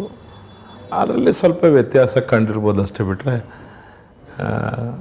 ಇನ್ಯಾವ ರೀತಿಯೂ ಇಲ್ಲ. ಯಾಕೆಂದರೆ ಆ ಒಂದು ವರ್ಗದ ಜನಾಂಗದ ಯಾವುದೇ ವ್ಯಕ್ತಿಯಾಗಿರಲಿ, ಅವನು ಎಲ್ರಿಗೂ ಇದು ಬಂದಿದೆ ಅಂತ ನಾನು ಅಂದ್ಕೊಡ್ತೀನಿ. ಇದು ಅದರಲ್ಲಿ ವಿಶೇಷವಾಗಿ ನನ್ನೊಬ್ಬನಿಗೆ ಬಂದಿದೆ ಅಂಥೇಳಿ, ನನ್ನೊಬ್ಬನಿಗೆ ನೋವಾಗಿದೆ ಅಂತ ಹೇಳ್ಕೊಡ್ತಕ್ಕಂಥ ಪ್ರಸಂಗ ಏನಲ್ಲ ಇದು. ಸರ್, ನಿಮ್ಮ ತುಂಬ ಆಂತರಿಕ ಜೀವನದಲ್ಲಿ ಆಗಿರ್ತಕ್ಕಂಥ ನೋವನ್ನು ಹೇಳಲಿಕ್ಕೆ ನೀವು ಪ್ರಯತ್ನ ಪಡ್ತಾ ಇಲ್ಲ. ಎಲ್ಲ ಕಹಿ ಘಟನೆ. ಈಗ ಈ ಮನೆ ಇದೆಯಲ್ವಾ, ನಾವು ಈ ಮನೆ ಕಟ್ಟಬೇಕಾದ್ರೆ ಇದು VSL ಕ್ವಾರ್ಟರ್ಸ್. ಈ ಮನೆನ ಆಲ್ಟ್ರೇಷನ್ ಮಾಡಬೇಕಾದ್ರೆ ನಮಗೊಂದು ಪ್ಲ್ಯಾನ್ ಇಲ್ಲಿ. ನನಗೆ 3 ಜನ ಹೆಣ್ಮಕ್ಳಿದ್ರು, ಒಬ್ಬ ಗಂಡು ಮಗು. ನನಗೆ 3 ಜನ ಮಾಡಿ ಮೇಲೆ 3 ರೂಮ್ ಮಾಡಿದ್ವಿ ನಾವು. ಕಲ್ಪನೆ ನಮ್ಗೆ 3 ಜನ ಹೆಣ್ಮಕ್ಳಿಗೆ ಬಂದಂಥವ್ರಿಗೆ ಅಂತೇಳಿ. ಈಗೇನಂತ ಹೇಳಬೇಕು, ಆಕಸ್ಮಿಕವಾಗಿ 2 ಜನ ತೀರ್ಕೊಂಡ್ರು, ಇನ್ನೊಬ್ಬಳಿದ್ದಾಳೆ, ನಮ್ಮ ಮಧ್ಯದಲ್ಲೇ ಇದ್ದಾಳೆ, ಒಬ್ಬ ಮಗ ಇದ್ದಾನೆ. ಏನಂತ ಹೇಳ್ಕೊಳ್ಬೇಕು ಅನ್ನೋದು ನಮಗೊಂದೊಂದ್ಸಲ ಕನ್ಫ್ಯೂಸ್ ಅಷ್ಟೇ. ಅದು ನಾವೆಲ್ಲರೂ ಜನಸಾಮಾನ್ಯರ ಜೊತೆಲೇ ಈಗಿರಬೇಕು ಅಂತ ಹೇಳೋವಂಥವ್ರು, ನಮ್ಮ ನೋವನ್ನು ಮಾತ್ರ ನೋವು ಅಂತ ಹೆಚ್ಚುಗಾರಿಕೆ ಅಂತ ಅಂದ್ಕೊಳ್ಳಬಾರ್ದು ಅಂತ ಅಷ್ಟೇ ನನ್ನ ಅಭಿಪ್ರಾಯ. ಅಷ್ಟೆ. ಎಲ್ಲರ ಜೀವನದಲ್ಲೂ ಇದೆ, ನಮ್ಮ ಜೀವನಕ್ಕೂ ಬಂದಿದೆ. ಅದು ಆಕಸ್ಮಿಕ ಘಟನೆ. ಈಗ ನಾವು ಇದನ್ನೇ ಹೇಳ್ಕೊಂಡು ಹೋದರೆ ನಾವು ಮುಂದಕ್ಕೆ ಹೆಜ್ಜೆ ಇಡೋಕ್ಕಾಗೋದೇ ಇಲ್ವಲ್ಲ, ಇಡ್ಲಿಕ್ಕಾಗೋದೇ ಇಲ್ಲ. ಹಂಗಾಗಿ ಅದನ್ನು ಎಲ್ಲೋ ಒಂದು ಕಡೆ ಈಗ ನಮಗೆ ಒಂದೊಂದ್ಸರಿ ಜ್ಞಾಪಕ ಬರ್ತದೆ. ಈ ಮನೆ ನಮಗೆ ಒಂದೊಂದ್ಸರಿ ಈ ಮನೆ ನೋಡಿದಾಗ ಯಾರಿಗಾಗಿ ಕಟ್ಟಿದ್ವಿ ಅನಿಸುತ್ತೆ, ಇರೋರಿಬ್ಬರಿಗೆ ಯಾಕೆ ಬೇಕು ಅಂತ ಅನಿಸುತ್ತೆ. ಆದರೂ ಏನು ಮಾಡೋಕ್ಕೆ ಬರಲ್ವೇ, ಅದನ್ನೆಲ್ಲ ಹೆಂಗಂತ ಹೇಳ್ಕೊಳ್ಳೋದು, ಯಾರ ಜೊತೆಲಿ ಏನಂತ ಹೇಳ್ಕೊಡ್ತೀರಾ? ಮಾಡಿಬಿಟ್ಟಿದ್ವಿ. ನಮಗೊಂದು ಕಲ್ಪನೆ ಇತ್ತು, ಆ ಕಲ್ಪನೆಯನ್ನು ಮೀರಿ ಕೆಲವು ನಮ್ಮನ್ನು ಕೈ ಮೀರಿ ಹೋಗ್ತಾವಲ್ವ, ಅದು ನಮ್ಮ ಜೀವನದಲ್ಲಿ ನಡೆದಿದೆ. ಹಾಗಾಗಿ ಕೆಲವೊಂದು ಹೇಳ್ಕೊಳಕ್ಕಾಗಿಲ್ಲ, ಕೆಲವೊಂದು ಹೇಳ್ಕೊಳಕ್ಕಾಗಿಲ್ಲ. ಸರ್, ಕೊನೆಯದಾಗಿ ಭದ್ರಾವತಿಯ ಕ್ಷೇತ್ರದ ಜನತೆಗೆ ನೀವೇನು ಹೇಳಲಿಕ್ಕೆ ಬಯಸ್ತೀರಾ? ನಮ್ಮಲ್ಲಿ ಭದ್ರಾವತಿಯಲ್ಲಿ ವಿಶೇಷವಾಗಿ ಭದ್ರಾವತಿಯಿಂದ ಕರೆಸ್ಕೊಂಡಿದ್ದೆ 2 ಕಾರ್ಖಾನೆಗಳಿಂದ. ಒಂದು ಕಬ್ಬಿಣ ಕಾರ್ಖಾನೆ, ಒಂದು ಕಾಗದ ಕಾರ್ಖಾನೆ. ಕಬ್ಬಿಣದ ಕಾರ್ಖಾನೆ ಇವತ್ತು ಒಂದು ಉತ್ತಮ ಸ್ಥಿತಿಗೆ ಬರ್ತದೆ, ಇವತ್ತಿಲ್ಲ ನಾಳೆ ಅಂತ ಅಂದ್ಕೊಂಡಿದ್ದೀವಿ. ಈ ಸರ್ಕಾರ ಅದಕ್ಕೆ ಪೂರಕವಾದಂಥ ಮೈನ್ಸನ್ನು ಕೊಟ್ಟಿದೆ. ಸಿದ್ದರಾಮಯ್ಯನವರ ಸಚಿವ ಸಂಪುಟ ಈಗಾಗಲೇ 240 ಹೆಕ್ಟೇರನ್ನು ಗಣಿ ಕೊಟ್ಟಿದೆ. ಅದನ್ನು ಗುರ್ಸೋವಂಥ ಕಾರ್ಯಕ್ರಮವನ್ನು ಈಗಾಗಲೇ ಮಾಡ್ತಾಯಿದ್ದಾರೆ. ಅದೆಲ್ಲವೂ ಆದರೆ ಕಾರ್ಖಾನೆ ಉತ್ತಮ ಸ್ಥಿತಿಗೆ ಬರ್ತದೆ ಅಂಥೇಳಿ ನಾನು ಅಂದ್ಕೊಂಡು ವಿಶ್ವಾಸ ಇದೆ. ಇದನ್ನು ಈ ಶೈಲಿಗೆ ಸೇರಿಸುವಂತಹ ಸಂದರ್ಭದಲ್ಲಿ ನಾನು ಸನ್ಮಾನ್ಯ ಶ್ರೀ ದೇವೇಗೌಡರನ್ನ ಜ್ಞಾಪಕ ಮಾಡಿಕೊಳ್ಬೇಕಾಗ್ತದೆ. ಅವರು ಪ್ರಧಾನಮಂತ್ರಿಗಳಾಗಿದ್ದರು, ನನ್ನನ್ನು ತುಂಬ ಪ್ರೀತಿಯಾಗಿ ಕಾಣ್ತಾಯಿದ್ರು. ಈ ಶೈಲಿಗೆ ಸೇರಿಸಿ ಸಂದರ್ಭ ಆಗಿತ್ತು ಅಂದರೆ, ಅವರ ಅಧಿಕಾರ ಮುಗಿಯೋ ದಿನ ಕ್ಯಾಬಿನೆಟಲ್ಲಿ ಈ ಸಬ್ಜೆಕ್ಟನ್ನು ತಗೊಂಡು ಇದನ್ನು ಶೈಲಿಗೆ ಸೇರಿಸಿ ರಾಜೀನಾಮೆ ಕೊಟ್ಟಿದ್ರು. ಅವರ ಸಚಿವ ಸಂಪುಟನ ರಾಜೀನಾಮೆ ಕೊಟ್ಟಿದ್ರು. ನನ್ನ ಅವರ ಬಾಂಧವ್ಯ ಹೇಗಿತ್ತು ಅನ್ನೋದಕ್ಕೆ ಒಂದು ಸಣ್ಣ ಉದಾಹರಣೆ. ಯಾಕೆಂದರೆ ಪ್ರಧಾನಮಂತ್ರಿ ಆಗಿದ್ದಂಥವರು ಕರ್ನಾಟಕ ರಾಜ್ಯದ ವಿಚಾರ ಬಂದಾಗ ಭದ್ರಾವತಿಯ VSL ನಾವು ಅವ್ರನ್ನ ಕಂಡು ಅದ್ರ ಬಗ್ಗೆ ಚರ್ಚೆ ಮಾಡಿ ವಿನಂತಿ ಮಾಡ್ಕೊಂಡಿದ್ವಿ, ಏನಾದ್ರು ಮಾಡಿ ಸೇರಿಸ್ಕೊಡಿ ಇದನ್ನು ನಿಮ್ಮ ಕಾಲದಲ್ಲಿ ಅಂತಂದ್ರೆ. ಸಚಿವ ಸಂಪುಟ ವಿಸರ್ಜನೆ ಮಾಡೋವಂಥ ಸಂದರ್ಭದಲ್ಲಿ ಈ ಒಂದು ಭದ್ರಾವತಿ ವಿಚಾರನ ಗಮನದಲ್ಲಿ ಇರಿಸ್ಕೊಂಡು ಸಬ್ಜೆಕ್ಟನ್ನು ಸೇರಿಸಿ ಮಂಜೂರಾತಿ ತಗೊಂಡು ವಿಸರ್ಜನೆ ಮಾಡಿದರೆ ನಾನು ಈ ಸಂದರ್ಭದಲ್ಲಿ ಅವ್ರಿಗೆ ಇವತ್ತು VSL ಉಳಿಕೆ ಪೂರಕವಾದಂಥ ಒಬ್ಬ ದೊಡ್ಡ ಮಹಾನ್ ವ್ಯಕ್ತಿ ಅಂತೇಳಿದ್ರೆ ಸನ್ಮಾನ್ಯ ಶ್ರೀ H. ಡಿ. ದೇವೇಗೌಡರನ್ನ ಜ್ಞಾಪಕ ಮಾಡ್ಕೊಳ್ತೀವಿ. ಕಾಗದ ಕಾರ್ಖಾನೆ ಸ್ವಲ್ಪ ದುಸ್ಥಿತಿಯಲ್ಲಿದೆ. ಬಹುತೇಕ ಭಾಳಷ್ಟು ನನ್ನ 94ರಿಂದನೂ ಕಾರ್ಖಾನೆ ಬಗ್ಗೆ ಲಾಸ್ ಅಂದ್ಕೊಂಡೇ ಬಂದಿದ್ದೀವಿ ನಾವು.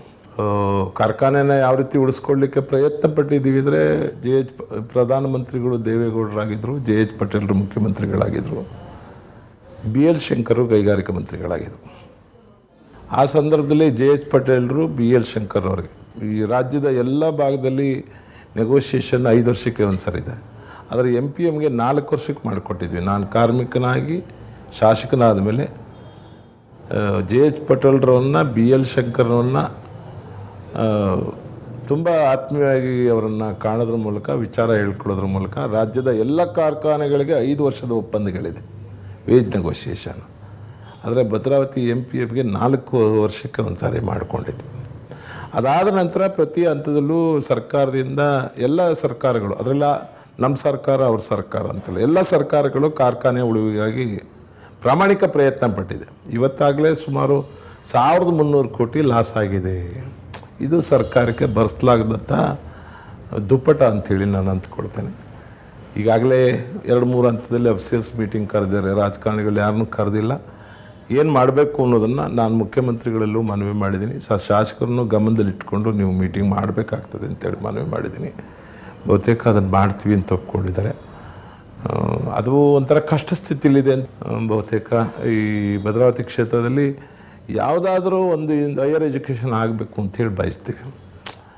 ಇಲ್ಲಿ ಈ ಶಿವಮೊಗ್ಗ ಭದ್ರಾವತಿಗೆ ಹೋಲಿಕೆ ಮಾಡಿದಾಗ ತುಂಬ ಹಿಂದುಳಿದ ಪ್ರದೇಶ ಆಗಿದೆ ಭದ್ರಾವತಿ. ಇದ್ದಂತಹ 2 ಕಾರ್ಖಾನೆಗಳು, ಒಂದು ಈಗ ನಾನಾಗಲೇ ಹೇಳಿದ ರೀತಿ VSLಲ್ಲಿ ಒಂದು ಕಾಲದಲ್ಲಿ ನಾನು ಕಾರ್ಮಿಕನಾಗಿದ್ದಾಗ 13,000 ಜನ ಕಾರ್ಮಿಕರಿದ್ವಿ. ಇವತ್ತು 600 ಜನ ಕಾರ್ಮಿಕರಿಗೆ ಬಂದಿದೆ. ಬಂಡವಾಳ ಓಡುವಂಥ ಸಂದರ್ಭದಲ್ಲಿ ಬಂಡವಾಳಶಾಹಿಗಳು ಬಂದರೆ ಮಾತ್ರ ಅವೆಲ್ಲವೂ ಸಾಧ್ಯತೆ ಇದೆ ಅಂತ ನಾನು ಅಂದ್ಕೊಂಡಿದ್ದೇನೆ. ಇನ್ನು ಬಾಕಿ ಸಣ್ಣ ಪುಟ್ಟವು ಇದ್ದೇ ಇರ್ತವೆ. ಅವೆಲ್ಲವನ್ನು ಸಹ ಈ ಗ್ರಾಮಾಂತರ ಪ್ರದೇಶದಲ್ಲಿ ಈಗಾಗಲೇ ನನಗೆ ಗೊತ್ತಿರೋ ಮಟ್ಟಿಗೆ ಭಾಳಷ್ಟು ಫಂಡ್ಸನ್ನು ಸರ್ಕಾರ ಕೊಟ್ಟಿದೆ, ಕಾಮಗಾರಿಗಳಾಗಿದ್ದಾವೆ. ಗ್ರಾಮ ಪಂಚಾಯಿತಿಗಳ ಹಂತದಲ್ಲಿ ತಾಲೂಕು ಆಡಳಿತದ ವ್ಯವಸ್ಥೆಯಲ್ಲಿ ಸುಧಾರಣೆ ಆಗಿದೆ ಅಂತ ನಾನು ಜನಸಾಮಾನ್ಯರಿಗೆ ಎಲ್ಲ ಒಂದು ಕಡೆ ನಂಬಿಕೆ ಬರುವಂತಹ ಕಾರ್ಯಕ್ರಮಗಳನ್ನು ನಾವು ಮಾಡ್ಕೊಂಡು ಬಂದಿದ್ದೇವೆ. ಅದನ್ನು ಉಳಿಸ್ಕೊಂಡು ಹೋಗ್ತವೆ ಅಂಥೇಳಿ ಭರವಸೆನೇ ಇದೆ. ಈ ವರ್ಷದಲ್ಲಿ ಕೆಲವು ಕಡೆ ಡಾಂಬರೀಕರಣ ತೊಗೊಂಡಿದ್ದೇವೆ, ಕೆಲವು ಕಡೆ ತುಂಬ ಉತ್ತಮವಾದಂಥ ಪಾರ್ಕನ್ನು ಮಾಡಿದ್ದೇವೆ. ಉದಾಹರಣೆಗೆ ಹುಡ್ಕೋ ನೀವು ಆ ಕಡೆ ಹೋದರೆ ಒಂದು ಇದನ್ನು ನೋಡಿ, ಸುಮಾರು ಒಂದು 25-30 ಲಕ್ಷ ರೂಪಾಯಿ ಅಂದಾಜರಲ್ಲಿ ಒಂದು ಸುಂದರವಾದಂಥ ಪಾರ್ಕನ್ನು ಮಾಡಿದ್ದೇವೆ. ಅದೇ ರೀತಿ ನಗರ ವ್ಯಾಪ್ತಿಯಲ್ಲಿ ಕೆಲವು ಕಡೆ ಪಾರ್ಕನ್ನು ಒಂದು 5-6 ಕಡೆ ಪಾರ್ಕನ್ನು ವ್ಯವಸ್ಥೆಯನ್ನು ಸೋಳದಿಂದ ಮಾಡಿದ್ದೇವೆ. ಈ ಸಾಲಿನಲ್ಲಿ ಅಂತಹ ಎಲ್ಲ ಸರ್ಕಲ್ಗಳಿಗೂ ಸುಮಾರು ವಿದ್ಯುತ್ ಶಕ್ತಿಯನ್ನು ಅಂದರೆ ಐಮ್ಯಾಕ್ಸನ್ನು ಸುಮಾರು 6.5 ಲಕ್ಷದ ಅಂದಾಜಿನಲ್ಲಿ ಒಂದು ಐಮ್ಯಾಕ್ಸ್ಗೆ ಒಂದು 3.5 ಲಕ್ಷ ರೂಪಾಯಿ ಒಂದು ಅಂದಾಜಿನಲ್ಲಿ 2 ಹಂತದಲ್ಲಿ ವಿದ್ಯುತ್ ಶಕ್ತಿಯನ್ನು ಅಳವಡಿಸಲಿಕ್ಕೆ ಜನಸಾಮಾನ್ಯರಿಗೆ ಅದನ್ನು ಕೊಡಲಿಕ್ಕೆ ಪ್ರಾಮಾಣಿಕ ಪ್ರಯತ್ನ ಪಟ್ಟಿದ್ದೀವಿ. ಇಲ್ಲಿ ಒಂದು ನಮ್ಮಲ್ಲಿ ಜನ್ನಾಪುರದ ಒಂದು ಕೆರೆ ಇದೆ. ಆ ಜನ್ನಾಪುರದ ಕೆರೆನ ಪ್ರವಾಸಿ ತಾಣ ಮಾಡಬೇಕು ಅಂತ ಸುಮಾರು 3 ಕೋಟಿ ರೂಪಾಯಿ ಅಂದಾಜಿನಲ್ಲಿ ಸೂಡಾದವರಿಗೆ ವಹಿಸಿದ್ದೀವಿ. ಈ ಥರದವನ್ನ ಭದ್ರಾವತಿ ಕ್ಷೇತ್ರದಲ್ಲಿ ನಮಗೊಂದು ಕಲ್ಪನೆ ಇದೆ, ಜನಸಾಮಾನ್ಯರು ಏನು ಕೇಳ್ತಾರೆ ಅದು ಮನದಲ್ಲಿ ಇಟ್ಕೊಂಡು ಮಾಡಬೇಕು ಅನ್ನೋದು. ಆದರೆ ಭಾಳಷ್ಟು ಜನರಿಗೆ ಇನ್ನೂ ಆಗಲಿಲ್ವಲ್ಲ ಅನ್ನೋದು ಕಾತರ ಇದ್ರೂ ನಾನು ಆಗಲೇ ಹೇಳಿದ ರೀತಿಲಿ ಸರ್ಕಾರ ಕೊಡುವಂತಹ ಹಣವನ್ನು ಕ್ರೋಢೀಕರಿಸೋದ್ರ ಮುಖೇನ ನಾವು ಹಂತವಾಗಿ ಮಾಡಬೇಕಾಗ್ತದೆ. ಎಲ್ಲೋದು ಕಡೆ ಅಧಿಕಾರ ಆಡಳಿತ ಪಕ್ಷ ಇಲ್ಲ ಅನ್ನೋದೊಂದು ಬಿಟ್ಟರೆ ಬಾಕಿ ಎಲ್ಲವನ್ನು ಮಾಡುವಂತಹ ಶಕ್ತಿಯನ್ನು ತುಂಬಿದ್ದಾರೆ. ಇಲ್ಲಿ ನನಗೊಂದು ಸಂತೋಷ ಪಡುವಂಥದ್ದು ಏನು ಅಂದರೆ ಯಾವುದೇ ಪಕ್ಷಾತೀತವಾಗಿ ನಮ್ಮನ್ನು ಪ್ರೀತಿ ಪಡ್ತಾರೆ. ವಿಶೇಷವಾಗಿ ನಾನು ಈ ಸಂದರ್ಭದಲ್ಲಿ ನನ್ನ ತಂದೆ ತಾಯಿಗಳನ್ನು ಜ್ಞಾಪಕ ಮಾಡಿಕೊಡ್ತೀನಿ. ಅವ್ರು ಯಾಕೆಂದರೆ ನಾನು ಆಗಲೇ ಹೇಳಿದೆ, ಭಾಳ ದೊಡ್ಡ ಮನುಷ್ಯ ಅವನ ಎತ್ತರಕ್ಕೆ ನಾನು ಬೆಳೀಲಿಕ್ಕಾಗಲ್ಲ. ಅವಾಗ ಗ್ರಾಮ ಪಂಚಾಯತಿ ಚೇರ್ಮನ್ ಆಗಿ 40 ವರ್ಷಗಳ ಸರ್ವೀಸ್ ಮಾಡಿದರು. ನಾನು 15 ವರ್ಷ MLA ಆಯಿದ್ರು, ಅದಕ್ಕಿಂತ ಹೆಚ್ಚು ಶಕ್ತಿ ಏನಿಲ್ಲ ಅಂತ ನಾನು ಅಂದ್ಕೊಂಡಿದ್ದೀನಿ. ಈ ಭದ್ರಾವತಿ ಕ್ಷೇತ್ರಕ್ಕೆ ಬಂದಾಗ ನನಗೆ ಬೆಳೆಸ್ತಂಥವ್ರು ಕಾಳಪ್ಪ ಮತ್ತು ಒಂಬಳಮ್ಮ ಅಂತೇಳಿ. ಒಂಬಳಮ್ಮ ನಮ್ಮ ಮಿಸಸ್ ಅಕ್ಕ. ಬಹುತೇಕ ರಾಜಕೀಯ ಜೀವನದಲ್ಲಿ ಚಂದ್ರಶೇಖರ್ ಅಂಥೇಳಿ ಒಬ್ಬರು ಎಸ್ ಪಿ ಅಂದರೆ ಇಲ್ಲಿ ಸಬ್ ಇನ್ಸ್ಪೆಕ್ಟರ್ ಆಗಿದ್ದರು. ನಮ್ಮನ್ನೆಲ್ಲ ತಿದ್ದಿದವರು ಬಹುತೇಕ ಅವರು. ಈ ಭದ್ರಾವತಿಲಿ ಈಗಿರ್ಬೇಕಣೆ ಈಗಿರ್ಬೇಕು ನೀನು ಅಂಥೇಳಿ ಆಗ 3-4 ಜನ ಸಬ್ ಇನ್ಸ್ಪೆಕ್ಟರ್ಗಳಿದ್ರು. ಚಂದ್ರಶೇಖರು, ಕೆಂಚಕ್ಕನವರು, ಲಿಂಗಾರೆಡ್ಡಿ, ಗಂಗಾಧರಪ್ಪ ಅಂಥೇಳಿ, ಗಂಗಾಧರಯ್ಯ ಅಂಥೇಳಿ ಆ 4 ಜನ ಸಬ್ ಇನ್ಸ್ಪೆಕ್ಟರ್ ಇದ್ದರು. ನಿಮ್ಗಾಗಲೇ ಹೇಳಿದ ರೀತಿ ನಮ್ಮ ಪ್ರಕಾಶ್ ಡಿ ಸಿ ಆಗಿದ್ದರು, ಅವರು ಹಿತೈಷಿಗಳು, ಅವರು ಆ ಥರದ್ರು ಅನೇಕ ಜನ ಇಲ್ಲಿ ಭದ್ರಾವತಿ ಕ್ಷೇತ್ರದಲ್ಲಿ ನಮ್ಮ ಈ ಒಂದು ನಮ್ಮ ಏಳಿಗೆಗಾಗಿ ಶಕ್ತಿ ಮೀರಿ ತಮ್ಮ ಎಲ್ಲ ರೀತಿಯ ಸಹಕಾರವನ್ನು ನಾನು ನೀಡಿದ್ದಾರೆ. ಜ್ಞಾಪಕ ಮಾಡ್ಕೊಳ್ತೇನೆ. ಜೊತೆಯಲ್ಲಿ ನನಗೆ ವಿಶೇಷ ಅಭಿಮಾನಿಗಳು ಈ ಕ್ಷೇತ್ರದಲ್ಲಿದ್ದರೆ ಮಕ್ಕಳು. ಅದು ಯಾವ ರೀತಿ ಗೊತ್ತಿಲ್ಲ ನನಗೆ. ಅಷ್ಟು ವೈಯಕ್ತಿಕವಾಗಿ ಪ್ರೀತಿ ಪಡೋದ್ರ ಮೂಲಕ ನನಗೆ ಅವರು ನನ್ನ ಮುಂದೆ ಈಗಲೂ ಇದೆ ಭಾಳಷ್ಟು ಜನ ಮಕ್ಕಳು. ಕೆಲವು ಕಡೆ ಆ ಮಕ್ಕಳು ಅಪ್ಪಾಜಿಗೆ ಜಯಂತಿ ತಂದೆ ತಾಯಿಗಳಿಂದ ಹೊಡೆತ ತಿಂದವರು ಇದ್ದಾರೆ, ನಾನು ಕಣ್ಣೆದ್ರಿಗೆ ನೋಡಿದ್ದೀವಿ. ಆದರೂ ಆ ವ್ಯಾಮೋಹ ಮಾತ್ರ ತುಂಬ ಅದ್ಭುತವಾದಂತಹ ಶಕ್ತಿ ಆ ಮಕ್ಕಳು. ಇವೆಲ್ಲವನ್ನೂ ಸಹ ಜ್ಞಾಪಕ ಮಾಡಿಕೊಳ್ತೇನೆ. ಭದ್ರಾವತಿಯ ಮಹಾಜನತೆ ಬಹುತೇಕ ನನಗೆ ಋಣ ತೀರ್ಸೋಕ್ಕಾಗಲ್ಲ, ನಾನು ಏನೋ ಮಾಡಿಬಿಡ್ತೀನಿ, ಅವೆಲ್ಲ ಪೂರ್ಣ ಮುಗಿಸ್ತೀನಿ ಅಂತ ಹೇಳೋಕ್ಕಾಗಲ್ಲ. ನನಗನ್ಸುತ್ತೆ ಋಣವಾಗಿ ಉಳ್ಕೊಳ್ತೀನಿ ಇನ್ನೂ ಋಣಿಯಾಗಿರ್ತೀನಿ ಭದ್ರಾವತಿ ಜನರಿಗೆ ಪೂರ್ಣ ಮಾಡಲಿಕ್ಕೆ ಆಗಲ್ವೇನೋ ಅನ್ನೋದು ಶಕ್ತಿ ಮೀರಿ ಮಾಡ್ತೀನಿ ಅಂಥೇಳಿ ನಾನು ಮತ್ತೊಮ್ಮೆ ಅವರ ಆಶೀರ್ವಾದ ಸಹಕಾರ ಇರಲಿ ಅಂಥೇಳಿ ಪ್ರಾರ್ಥನೆ ಮಾಡಿಕೊಂಡು ನನ್ನ ಮಾತನ್ನು ಮುಗಿಸ್ತಾ ಇದ್ದೀನಿ. ಒಳ್ಳೆಯದಾಗಿಸ್ತಾ ಇದ್ದೀನಿ. The Real Big Boss.